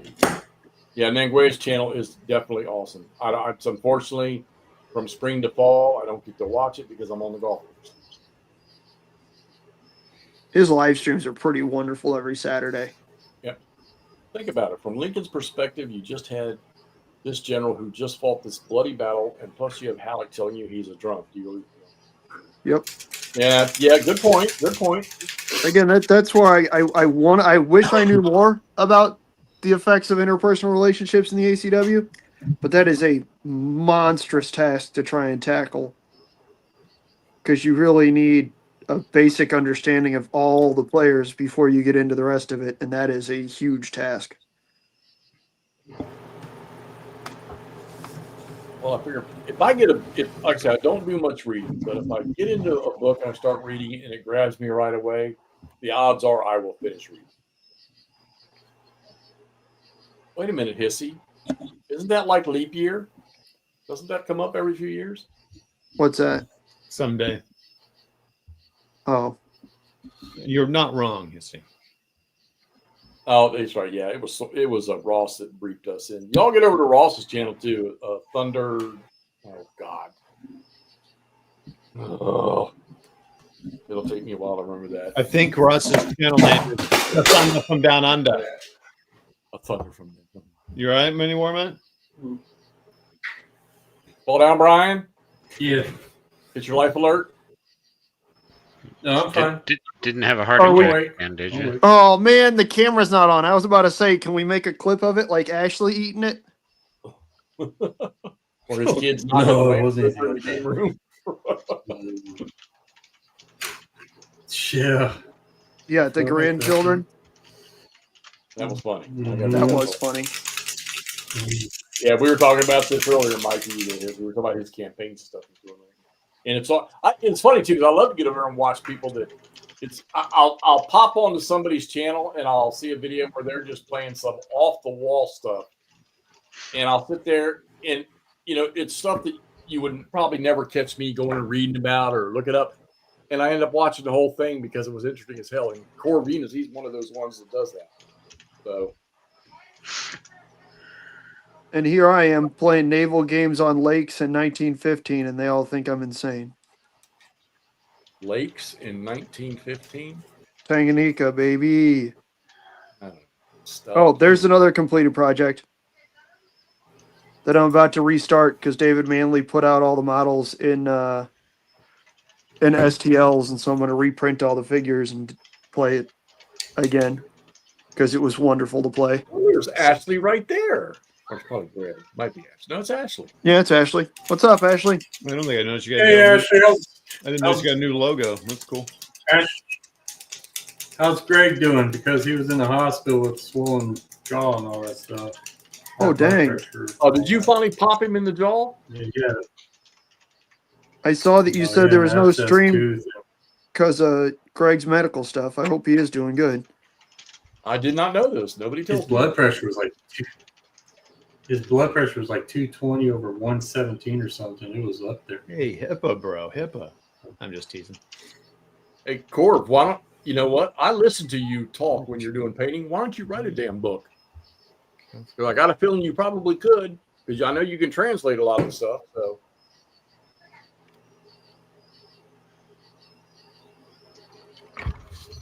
Oh, better yet, why don't you create a miniatures battle book with all the scenarios of that stuff you're playing?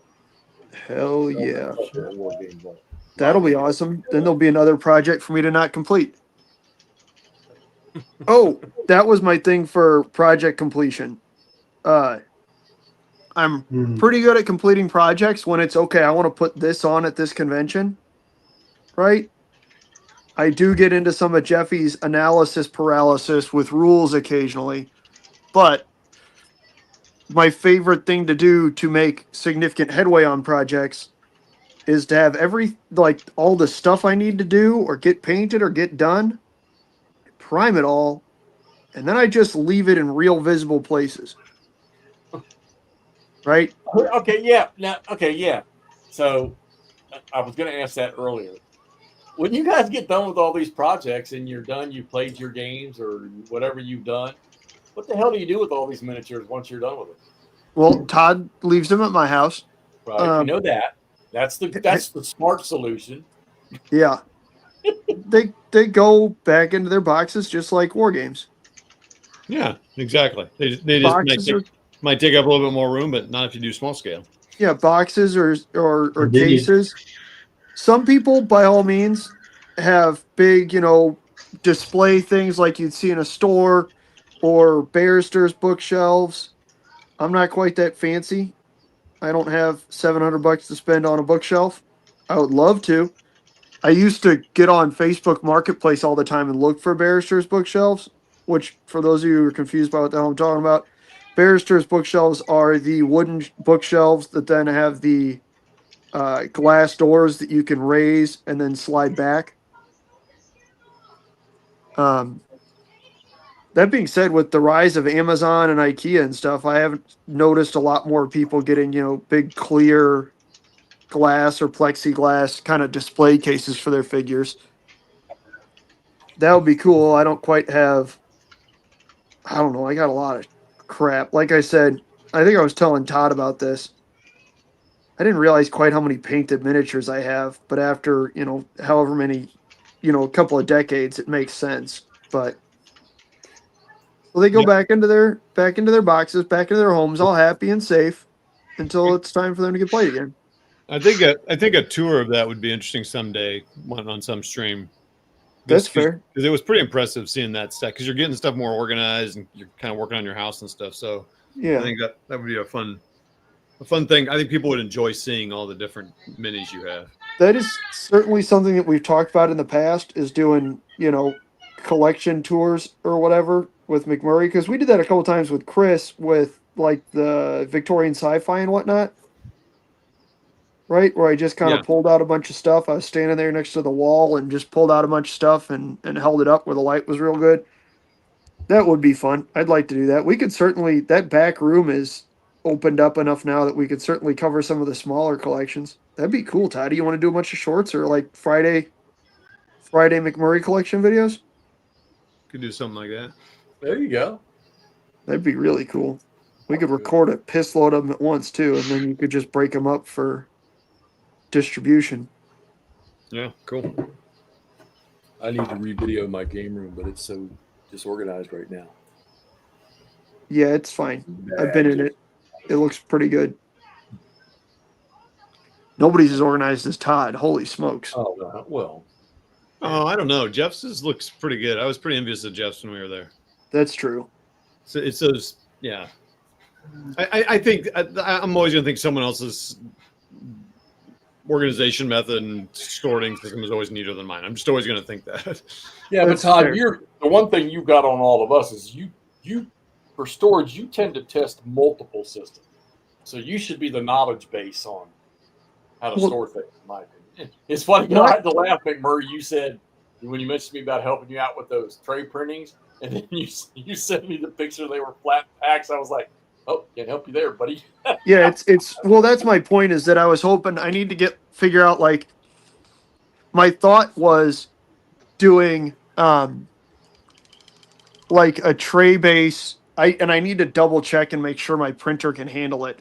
But it would be cool to essentially just print a game box, right?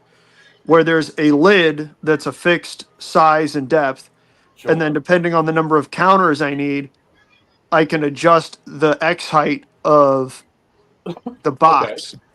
So the problem is you and I, neither one of us has a printer that's good, because those flat packs, the maps aren't folded at a standard box size.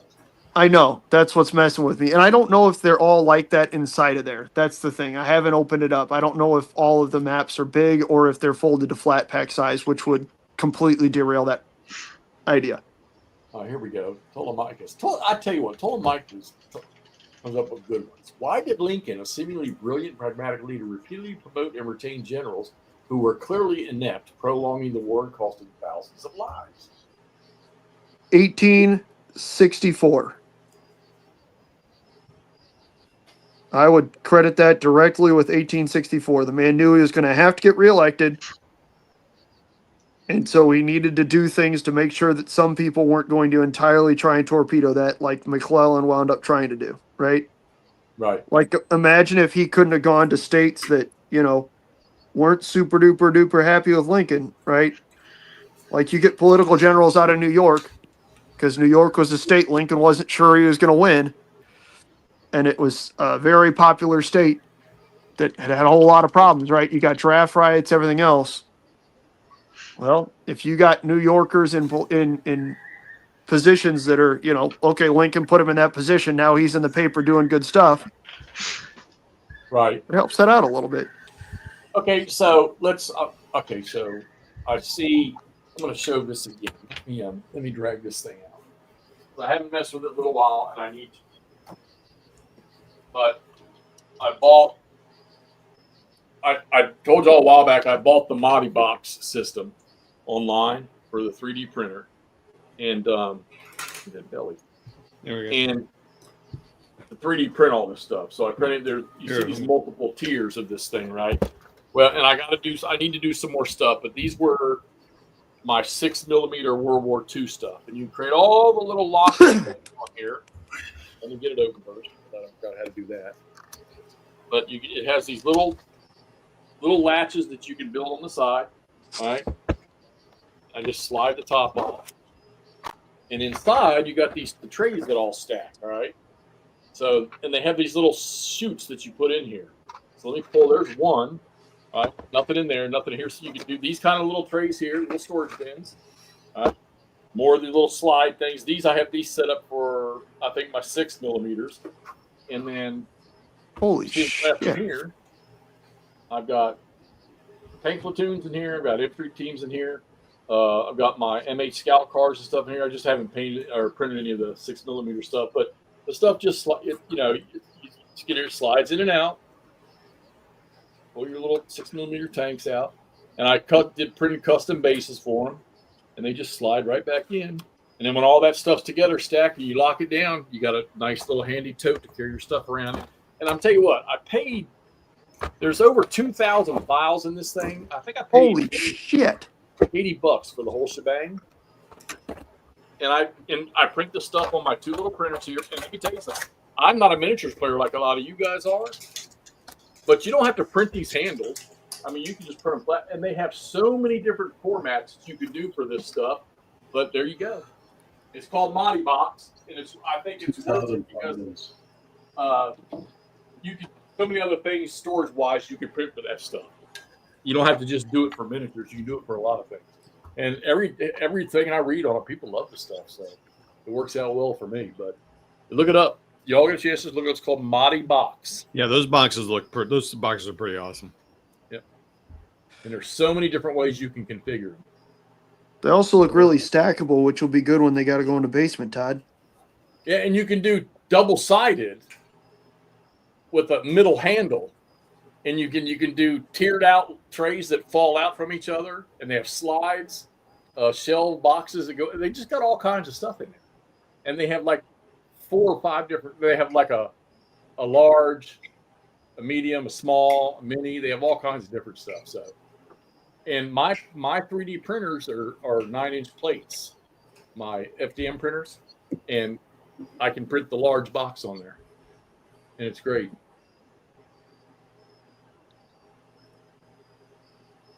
Silver Scratch Productions. It's mini Warmutt. So Warmutt, you still on here? Ryan. I'm here. Turn your camera back on and give them another rundown. You hear on me? your paint challenge. Yeah, we got you. We Turn need a the camera station back break, on. Brian. And give them a rundown on your paint challenge. You got put that message up. Who's this? Right there. Oh, so what is the paint challenge you got going on? Just first off, it's just for fun, and it runs from September 1st to September 30th, and it's just a way to motivate you to get off your butt and paint as many minis as you can. Partially painted minis, that's included. Are we gonna do giveaways again this year, Brian? If YouTube allows it, they've changed some things on doing drawings. So Oh, is it I have to okay? look into that again Oh, okay. and see. But I do have some remaining stuff. But yeah, and I got some other stuff that's just sitting in the closet. But yeah, there's usually I do a drawing at the end of September. All I ask is to at least do an updated YouTube video or Facebook go to my Facebook group. It's in I have the link in the very first video announcing the challenge, and you can throw some pictures up there if you want or whatever. So, but yeah, it's just for fun. So that's all. Nothing major. No golden demon thing, whatever. So, But it runs all month, right?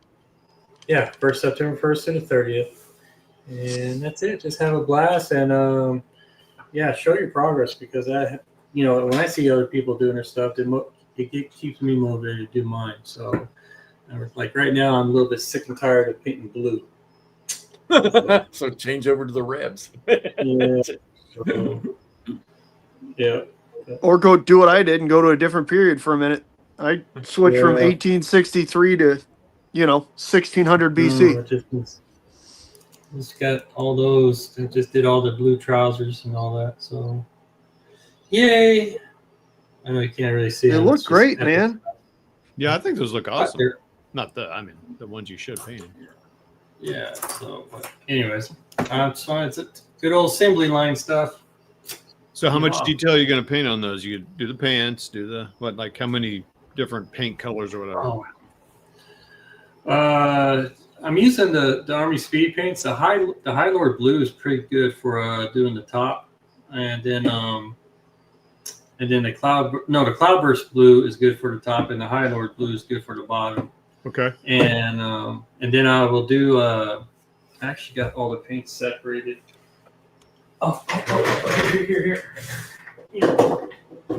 And I'm gonna take the gray out and leave that for the Confederates now. Peachy flesh for the flesh. The grim black is going to be for the rifle stock, the barrels or whatever, and then we use German camo black brown for the boots and the backside of the rifle. Okay. And that's about it. So Yeah, I'm sure you'll be doing videos of those too, right? Talking about that and all that at some point. yeah, I'll do one video. Yep. So Oh, Yeah. there's a good idea. That'd be super cool. Hey, Here we go. Meandering Mike had a question real quick for Brian. I thought I recognized that name. oh, the brigade. What? No, he was just asking about the giveaways because he does giveaways all the time on his channel. He's curious where you saw that. Like the YouTube See what? giveaway. Oh, man, Meandering Mike's. that was on. Yeah, Yeah, Mike- Um, Mike does giveaways a lot. Yeah, I know. But you can't. I think you can't do that circle thing anymore. Oh, like a I'm gonna spinner? have to go. Yeah, either it's on. Check under the YouTube membership. I think it's under the membership stuff. I mean, I wonder if that's. I know a lot of people do that. I was about to say, I wonder Yeah. if the issue they're doing is when No. people sell raffle tickets, because I know people got in trouble for that because it's theoretically gambling. But I'd imagine if it's just giving stuff away, well, either way, look at it and we'll figure it out. YouTube sees Hey, it. Silvers, that's awesome, man. But yeah, then you probably don't want to be in this one because we're just Joe Blow We- kind of miniature painters. Yeah, we're not good at this. Yeah. So. Yeah. Devin, did you say something? Yeah, I think they don't want the spinner wheels because they consider that gambling. Oh. Yeah, that's what I think. So I don't know. Maybe fold up the papers and draw it out of the bag the old school way. Yeah, dude. We'll figure it out. I like my So- method. Just picking somebody? Yeah, roll a dice and pretend that Yeah. I rolled and pick somebody's name. Wait a There you minute. go. You've been rigging your own giveaways No, this no, entire no, time, no, and no, I've no, never no. won anything? No, that would not happen on this. Dang, dude. You could report him to YouTube. Yeah, dude. Ring, ring, ring. Hello, YouTube. Hi, don't report me to YouTube. Hi, Mr. and Mrs. YouTube. Actually, I think it wasn't Mrs. Anyway, hi, Mr. and Mrs. YouTube. Jeff has There's been nobody very, talking very crap. mean. Oh, sorry, Nordic. Who likes Yeah. Flames of War in the chat? Who likes Flames of War? McMurray liked third edition. I was a huge fan of second edition, huge fan of third edition. The rules for fourth edition just aren't my jam, and they kind of swapped up their business model to where the cool thing about Battlefront used to be the huge variety and depth of miniatures that they made. Like Yeah. that range was comprehensive. Now it's about Right. tank. Yes, now it's about tanks and about okay, Someone better not be taking a piss right now. we're gonna toss. Nope, I'm right here. I'm painting. You can see my hands. He is. He's hard at it. And now it's just okay. Well, we have these 3 plastic sprues. What can we put them in? That just makes me sad. 'Cause I loved that game so much. And then stuff changed, which stuff's allowed to change. Stuff changes. It's not a huge deal. It just Yeah. makes me kind of sad when it does. That's all. Yeah. They I'm gotta stay- allowed to be sad, Brian. They got to stay in business. They do. I mean, however they think they got to do it. Mikey. I like Mikey. There you go, Mike. That's it. I'd say that's That's generally good the Hexy way, but Hexy does them all at once and then stops for 6 months and then does a whole bunch again. Like he's doing his whole like you're doing 2 strips right now. Yeah. He's going to finish it by the end of the paint challenge in 2027. Yeah. Well, Jeff the first strip.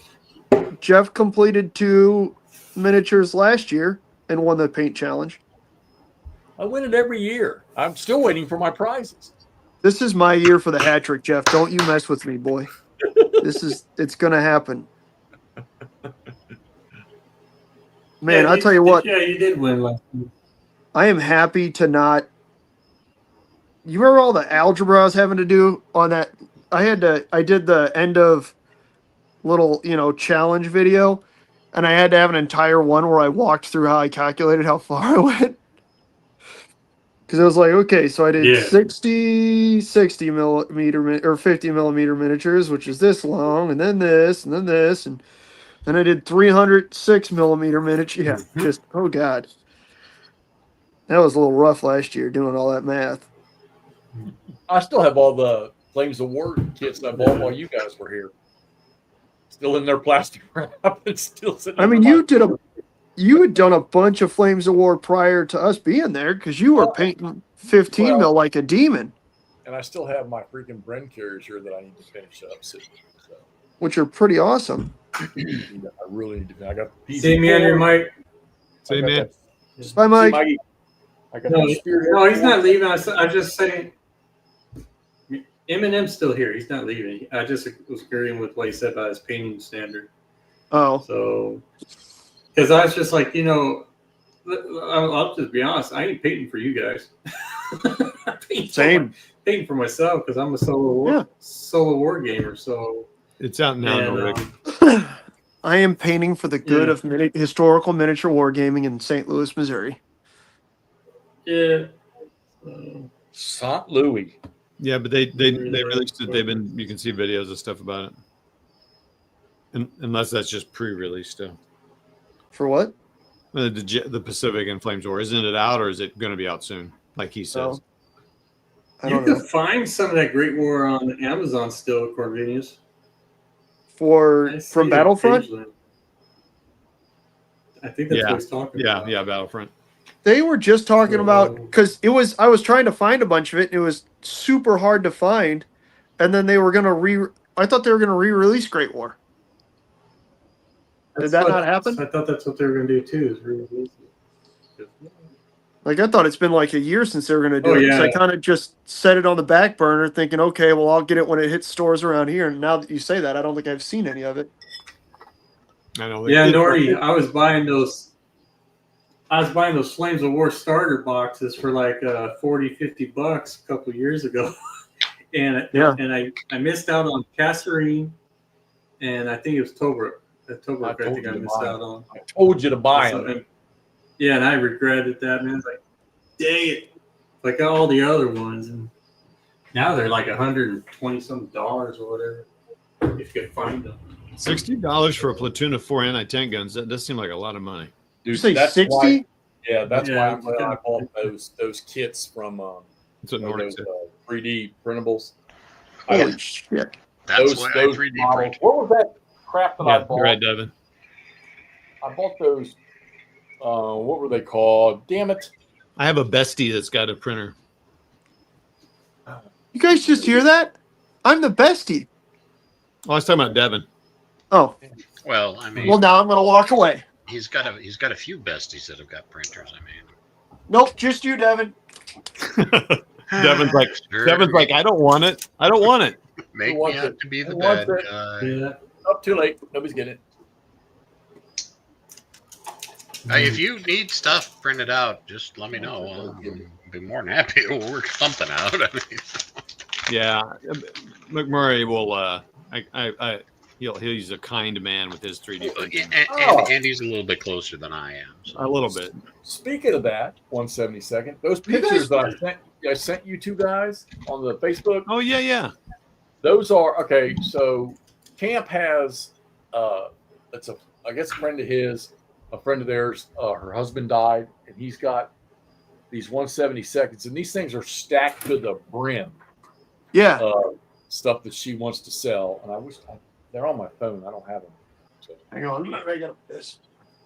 But he sent me the picture of them last night, and I guess if anybody wants them on Facebook, I can send you the pictures. But I guess they're trying to sell them. So What are they? Hasagawa, artillery, Oh, they're everything. He's got a lot of stuff. A lot of the plastic. everything. ESDI, Earl. ESCI, Airfix. Yeah. I painted one British, or I painted a company Nord, and I threw them in the trash after I was done. That's what I do with my miniatures. I'm terrible about that stuff. I have so much miniature painting stuff and terrain stuff here and printed stuff, and just don't paint them. You know how that goes with me. Yeah. I like 172nd. I have a box of German Fallschirmjägers around here that I pull out every now and then and mess with. Take Yeah, it I don't easy, know. Greg. I Don't would- forget that. I wished I was into it, but I just, it's fun when I do sit down and actually paint something. I like when it gets done. I like to print it and look at the prints I get and stuff, but I'm not. I don't know. I mean, come on. I'm a hex encounter guy. That's just pretty much the way it is for me.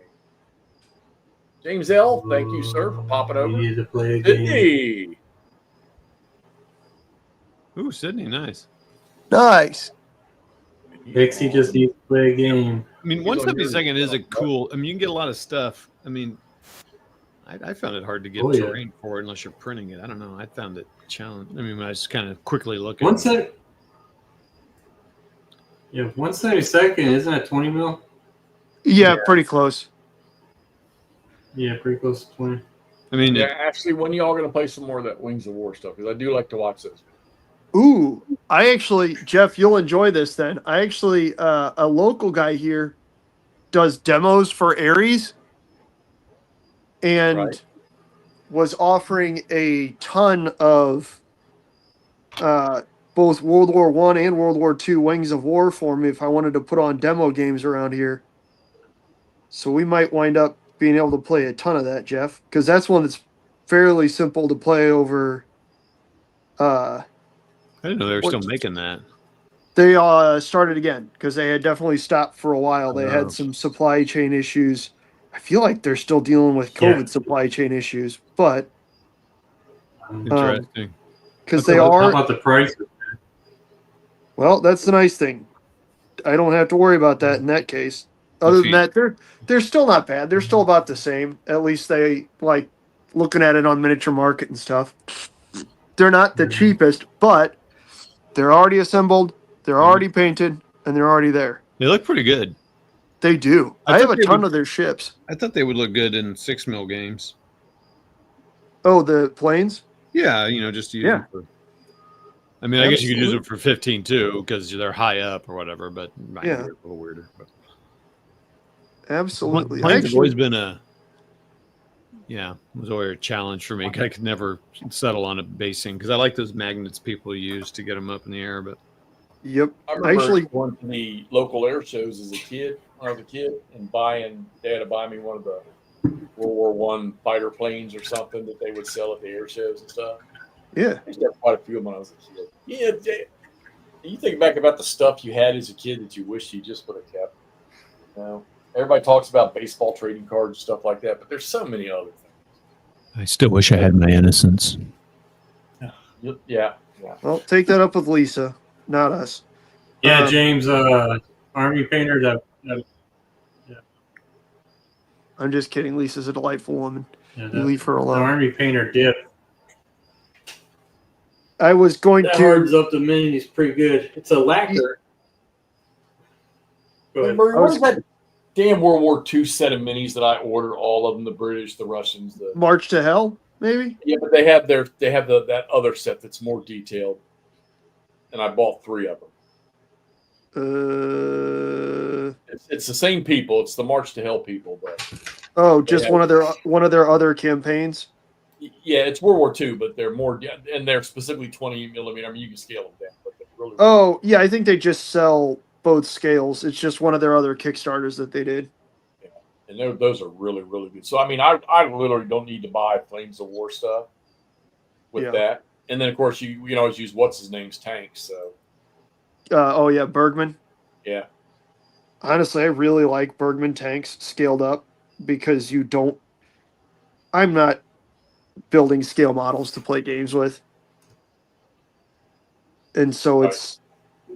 it's pretty nice to be able to just get the files easily. I wish They're I not had- obnoxiously detailed. They're super easy and simple to print. Like they print in mostly just 2 pieces, which I love. Yeah, I'm a big fan of Ember. there you go, Chuck. Man, I'm gonna have painted 2 full chariot teams here and this other little dismounted pharaoh Hold on. figure. We're gonna embiggen you. Hold on. Aren't you glad Me? I went live? Yeah, you're embiggen now. That's cool. Look at this, Brian. Hey, We're doing the challenge. Nordic. I love GHQ. Correct. I know it's expensive, but it's Hey great. GM, GM, good what's to see up, you, man? So Yeah. okay, that's interesting. I was curious where the tariffs landed. So it's $80 now. So that's cool. Okay. For what? The tariffs, they lowered it down to $80 orders are going to get hit by it because it was 600.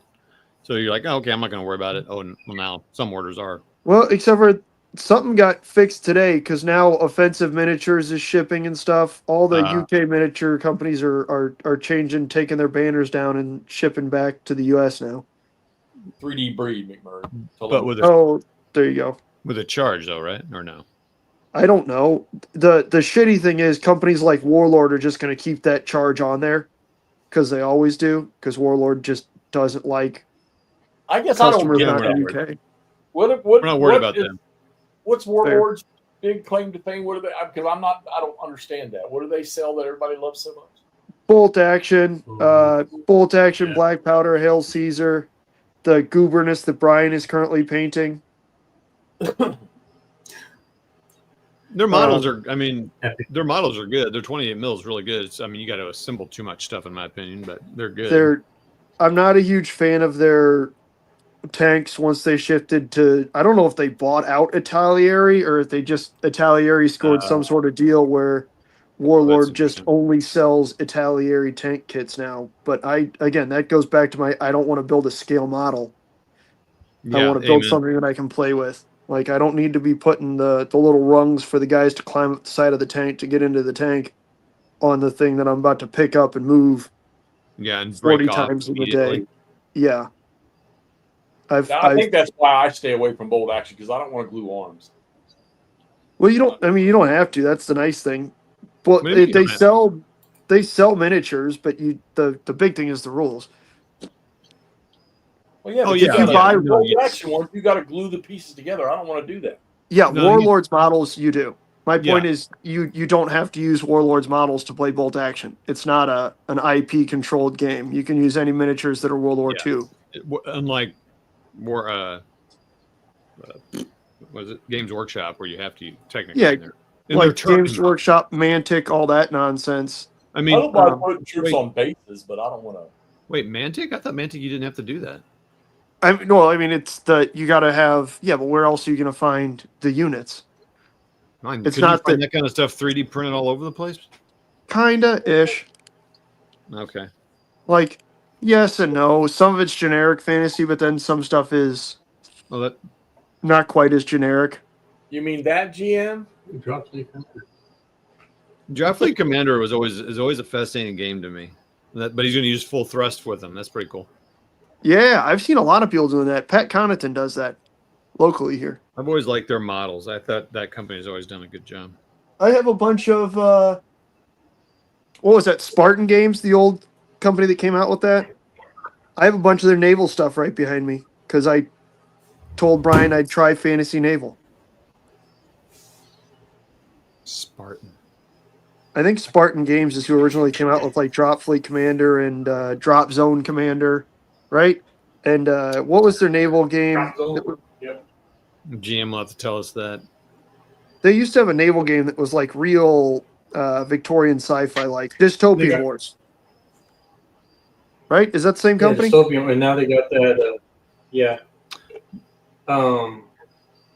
Armored Clash, is that new one that came out now that they have? I don't know because they got bought. Spartan Games doesn't own it anymore. Spartan did the Armada series, Yeah. said Will GM. Yeah, I really liked the Spartan sculpts for Uncharted. Or God, I just said it. What was the Victorian sci-fi naval game that they put out? Dystopian Wars. Oh, Dystopian Wars, yeah. Yeah, I really like their sculpts. The new ones are a little too like comic booky. Like Dystopian anime. Wars was also one. Yeah, I was tempted by that one because those are cool. And then you see what British Legion would do with them. Like, come on. Well, yeah, and again, I you just know, play. man, he's awesome. You play full thrust or Iron Skies with the vessels, and it's awesome. Yeah. You guys have way too much knowledge about this stuff. I am so lost. Jeff, it's just like you talking about GBACW and shit. I know. Yeah, I was gonna say. When you guys start talking about that, you know how quiet I am. Your range Like, is oh, so okay. bad. It's not funny. Well, I've been doing it for the better part of 3 decades now. What the fuck? I am 3 decades old. Good Lord. Oh, you're Right. so ancient. I'm twice that. You are twice that. It's just, I'm sure at 30 you had a time when you were like, wait, what? So, yes, back in the wee ages. Remember that before the Civil War when you were 30 years old? Not that I'm 30, but that's Hey, the point. hey. I was Rude. a drummer boy. Don't even try it. Oh, sorry. That is still my favorite joke to crack when you're talking about going to Civil War battlefields in grade school. It's like, oh, yeah, was it dangerous? There, Donnie. And barefoot. Donnie, drop zone. Yeah, there you go. Drop zone. So, Hang on. What era is that? Is it sci-fi? Yeah, it's sci-fi. Yeah. Yeah, it's sci-fi. You just did some really Drop interesting Commander. ships with resin and some cool magnetic things where you could actually hold the units on the ships. Yeah. Thank you, Charles. Okay, get rid of these. Oh, Mike, you're a spring chicken, Mikey. I'm so much older than you. It's not funny. Meandering Mike is a lovely fella. Big fan of Meandering Mike. I should have worn my Okay, shirt like there. Toddy. I wore my shirt to play with Toddy, didn't we? I Yeah, was you wearing my wore, shirt, you yeah. wore it a lot. There you go. There you go, Mike. I wear. I do. Mike, I still wear. Oh, I meant to tell you that. Mike, I had. I wore your shirt out to game night to play Lion Rampant this past week, and I had somebody stop me and say, "Hey, I really liked. Are you Meandering Mike?" I was like, "No, I'm not. He's awesome. I talk to him every now and again, and by that I mean like a couple times a week." And they said they really, really liked your YouTube channel. They appreciated your playthroughs and everything, and just the massive amount of games that you have and you've played and you're knowledgeable about. All right, so yeah, there we There go. you go. Brian, what's 2 horses, 2 dudes, and a vehicle? How is that scored? Chariot. Yes, Is- GM, you may. A chariot. I don't know. Oh, is Chariot its own little scoring category? There it is, Todd. Dystopian Wars. What? Oh, wait a minute. Hold on. Yeah. Hey, look at this, There you Mr. go. Bird. Hey, Brian. Oh, No, Brian's doing a tour of his collection here. hey, look at Oh, I was doing the Yeah. same thing. got this from a really cool dude. Yeah, he did. There you go. Dude, I packed that box to hell full of stuff, man. Yeah. I felt bad Yeah, about he that. did. So, but I can't go through all this stuff. Man. Don't now. If you disassemble your closet, remember you got to put it all back in there. Hey, Brian, check this out. Yeah, I know. Life's almost over, Core. Hold on. I can't Keep see it what there. this. Yeah, zoom. Blow it up. Imperial Navy, military power of the over. Oh, that's cool. It's for Uncharted Seas. It's their little medieval semi-fantasy game. Because then there's Oh here's like Vampire Guys, no. and then See ya, Ugh. Ashley. Oh god, I got stuff falling out of boxes, and then some orc guys. Because I told you I would try Fantasy Naval to meet you halfway. Why don't you rotate those That's pretty boxes? cool. What do you mean? Rotate your damn phone. There you go. That way. There. Cool. Now we don't have to all tilt our heads. So there's orcs. So how about how big are those? Yeah, I know we're all tilting sideways. There are a That's couple. They're About 2 anywhere inches? from Yeah. like an inch and a half to 4 inches long. Kind of the same size as like the Drop Zone Commander ships in the Uncharted or the Dystopian Wars ships. Thanks, 2000. Jam. What's up, buddy? But yeah, That's cool. Yeah. Okay, McMurray, you're showing that stuff, Yeah. and look now, zoom on to mine. How come you won't play this then? Why won't you play that then if you got that stuff? because I told you I would try it. McMurray, I'm not, answer I don't, me. dude. He is answering you. 'Cause it's got I am the word- trying to, and you keep interrupting me. It's the same thing. Orcs and dwarves, and it's naval. You guys, never mind, McMurray. He's not yet listening.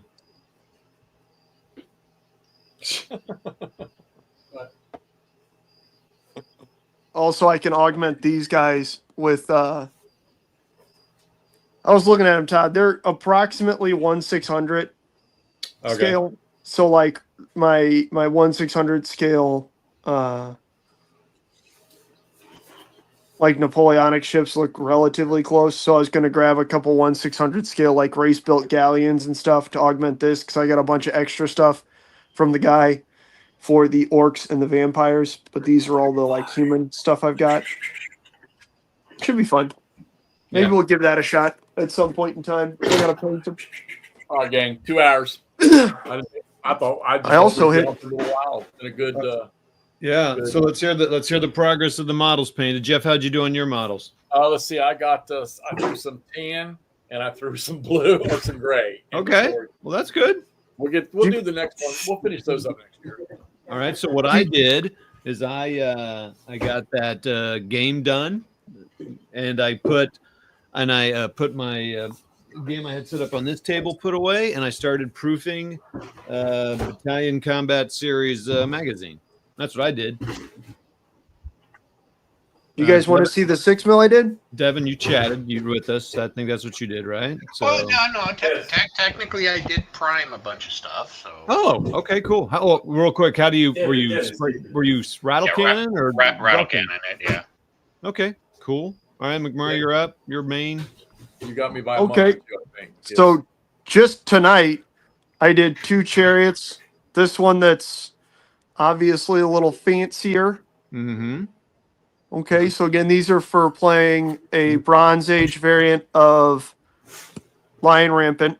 Actually, Dragon Rampant because it's a little easier. It's got rules written in for multi-wound models. But then this slightly less fancy chariot, but still a fancy chariot, as well as a dismounted version of this guy. So a little Pharaoh, Oh, excuse yeah. me, Pharaoh-esque figure. Okay. And then here are the 6 mil Confederates that I painted today at El Game Store, which you can see some of them have butternut trousers and stuff. And so this is a stick of command strips. And then I did, I think, 5 strips of infantry, or 5 sticks of infantry. So as soon as what I'm going to need to do tonight is go toss these in the freezer so that the glue will pop easy tomorrow when I just flex it. I forgot about that. And then I'll get them down onto, excuse me, and then I'll get them down onto the 20 or 30 by 60 bases and start the basing process, which is really fun at 6 mil because it really makes the figures. So I've got a bunch of clump foliage I'm going to use, some different grits, a couple small tufts. I might even chuck a tree on 1 or 2 bases. That'd be cool. Yeah. Good progress. Nice. So that's half of the infantry, half of the Confederate line infantry. This is 6 bases worth of figures, 72 figures done. Is that right? That doesn't seem right. 4 times 6 is 24. Yeah, that's way more than 72. Right? Yeah.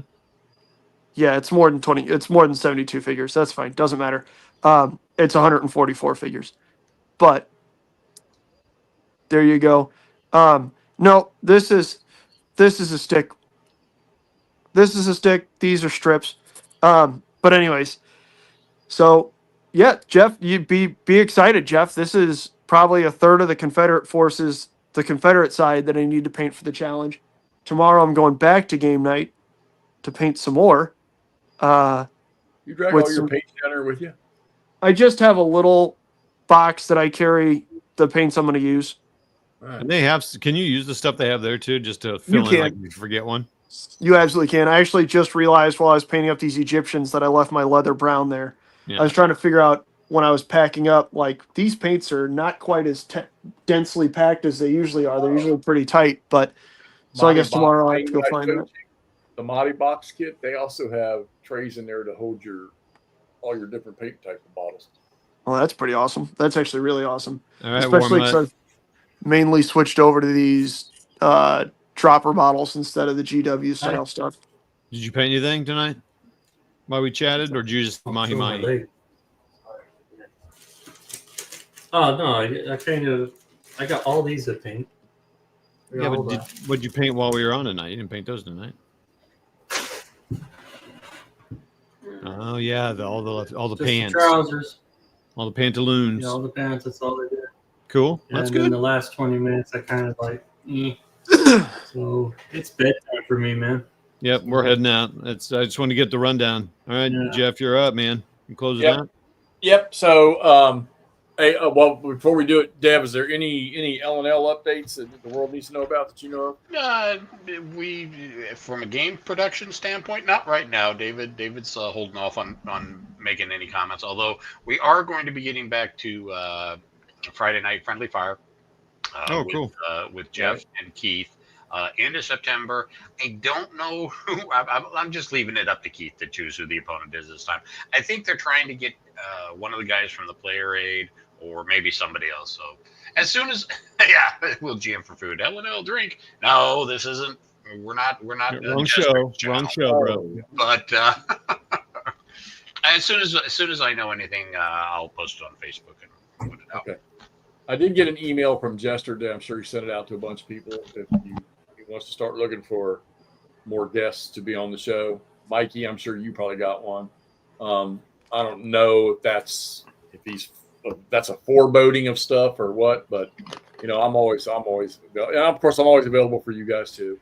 If Jeff wants to kick my ass around the map again, but I'm always willing to. I've had, like I said, Stigler. He contacted me the other night. He had some rules questions about first victories. Okay. I spent about an hour and a half on the phone with him or on the Facebook. Nice. So, I got the club championship coming up this weekend. What I live for every year, so I'm hitting the golf ball really well right now. So I'm looking forward to that. Hope I play as good as I had the last couple of weeks. Game wise, so you all are done AMFS. Todd, you're still messing around. No, you just took it down. I'm through the halfway point of Rock of Chickamauga. As soon as that's done, I want to put Gettysburg 77 advanced up with the newer rules, but I also want to play Inflection Point, BCS. I really, really, really, really, really want to play that, but I promised myself that it was probably going to be ACW for the rest of the year. I'll try to throw a little paint when I can, but that's where I'm standing right now. I don't really have anything else going on. Todd, what are you fixing to play next? I know you're going to play some Pathfinder with your buddies. I got ASL on Wednesday. We're doing glider landings. We're doing you and I are doing GBACW on Saturday, hopefully with Ross again. We're gonna get into contact at New Bern, so watch for that disaster for me. Something else I missed. Oh, and I've started a Pathfinder campaign, so we play someday, and I got to prep for that because it's our first one. So And that's replacing your D&D, right? You all are done. yeah, with same GM. This is gonna be a much shorter campaign, probably. But right. Brian, no, I haven't seen any Zombicide. What are you going to pop up? What are you sticking with now? Yeah, I'm hoping to have Zombicide up for this Saturday. Get back on. I'm on the last mission of Toxic City Mall, and then I move on to Rue Morgue, totally different season. And I gotta get back on the swing of that. Just I've been away for a little bit. So, and then just paint. Just paint, and you'll see more You're gonna see a little bit more one-page rules here again. So I know you like that. yeah, I know you I'm like having a Old Creek blast Pass. with it. Yeah, I love Andrew, it. you playing anything? And this coming week? across those historical armies now, it's like, oh, cool. Andrew, you playing anything this coming up weekend? I don't know if I'll be playing anything. I'm playing I don't know. I don't know if there's Todd, is there a big muddy thing this weekend at all? I don't know. I don't. No, I think the St. Louis board gamers are doing their thing at the miniature market on Saturday. I think. Oh, then yes, there is a big money thing, I guess, tomorrow. So I'll probably play a game there or stop by and say hi. I don't know if I'll play anything. I'm still I'm intimidated by that flat pack. I want to play the Gondor game, but I am intimidated by that flat pack. So maybe I'll pop that open in a minute or so here once we're done and see how much of a disaster it is inside of there. Yeah, get that out because that's gonna be interesting to look at that. We'll have to figure something. I don't know. Maybe you need to buy a 3-inch GMT box or something. Yeah. Because I'm slowly moving on mine. I've got all my Terrible Swift Sword, a lot of my SPI games out from those flat trays. You know, it's nice to have that memorabilia, but those things, they're just so ragged. Even the ones They that I suck. picked. Yeah, I just moved them into 3-inch boxes. So, What do you do with the maps? okay. So I have two options. I'm able to, you can get all the SPI games from the archive and you can print them. I have a plotter, so every now and then I'll print one. If not, I refold them, and you got to be careful with those old SPI maps because they're a little more rigid than just printing something on plotter paper. So Yeah. but, Fair. all right, hey, all y'all out there, appreciate y'all popping on here tonight. I know for a little while there we were up over 30 actually, so that's pretty good. A lot of Holy faces smokes. that I haven't seen RBT in a while. GM, thank you for popping on here, brother, and our gentleman there from down under the land of Oz. I got to give a kid about something here too. Look for us Saturday night playing GBA CW. Thanks for coming on, Devin. And look for more Mutts videos and new miniature stuff, and keep your eyes out for Devin. You never know what Devin's going to pop up. So yeah, I'm kind of like a cold sore. You never know when I'm going to show up. right. Nice. All right, gang. Thanks everybody, and we'll see y'all next time. See y'all. Peace. See ya. See you guys. Later, guys. See you, Polly. Bye-bye. Bye-bye. See ya.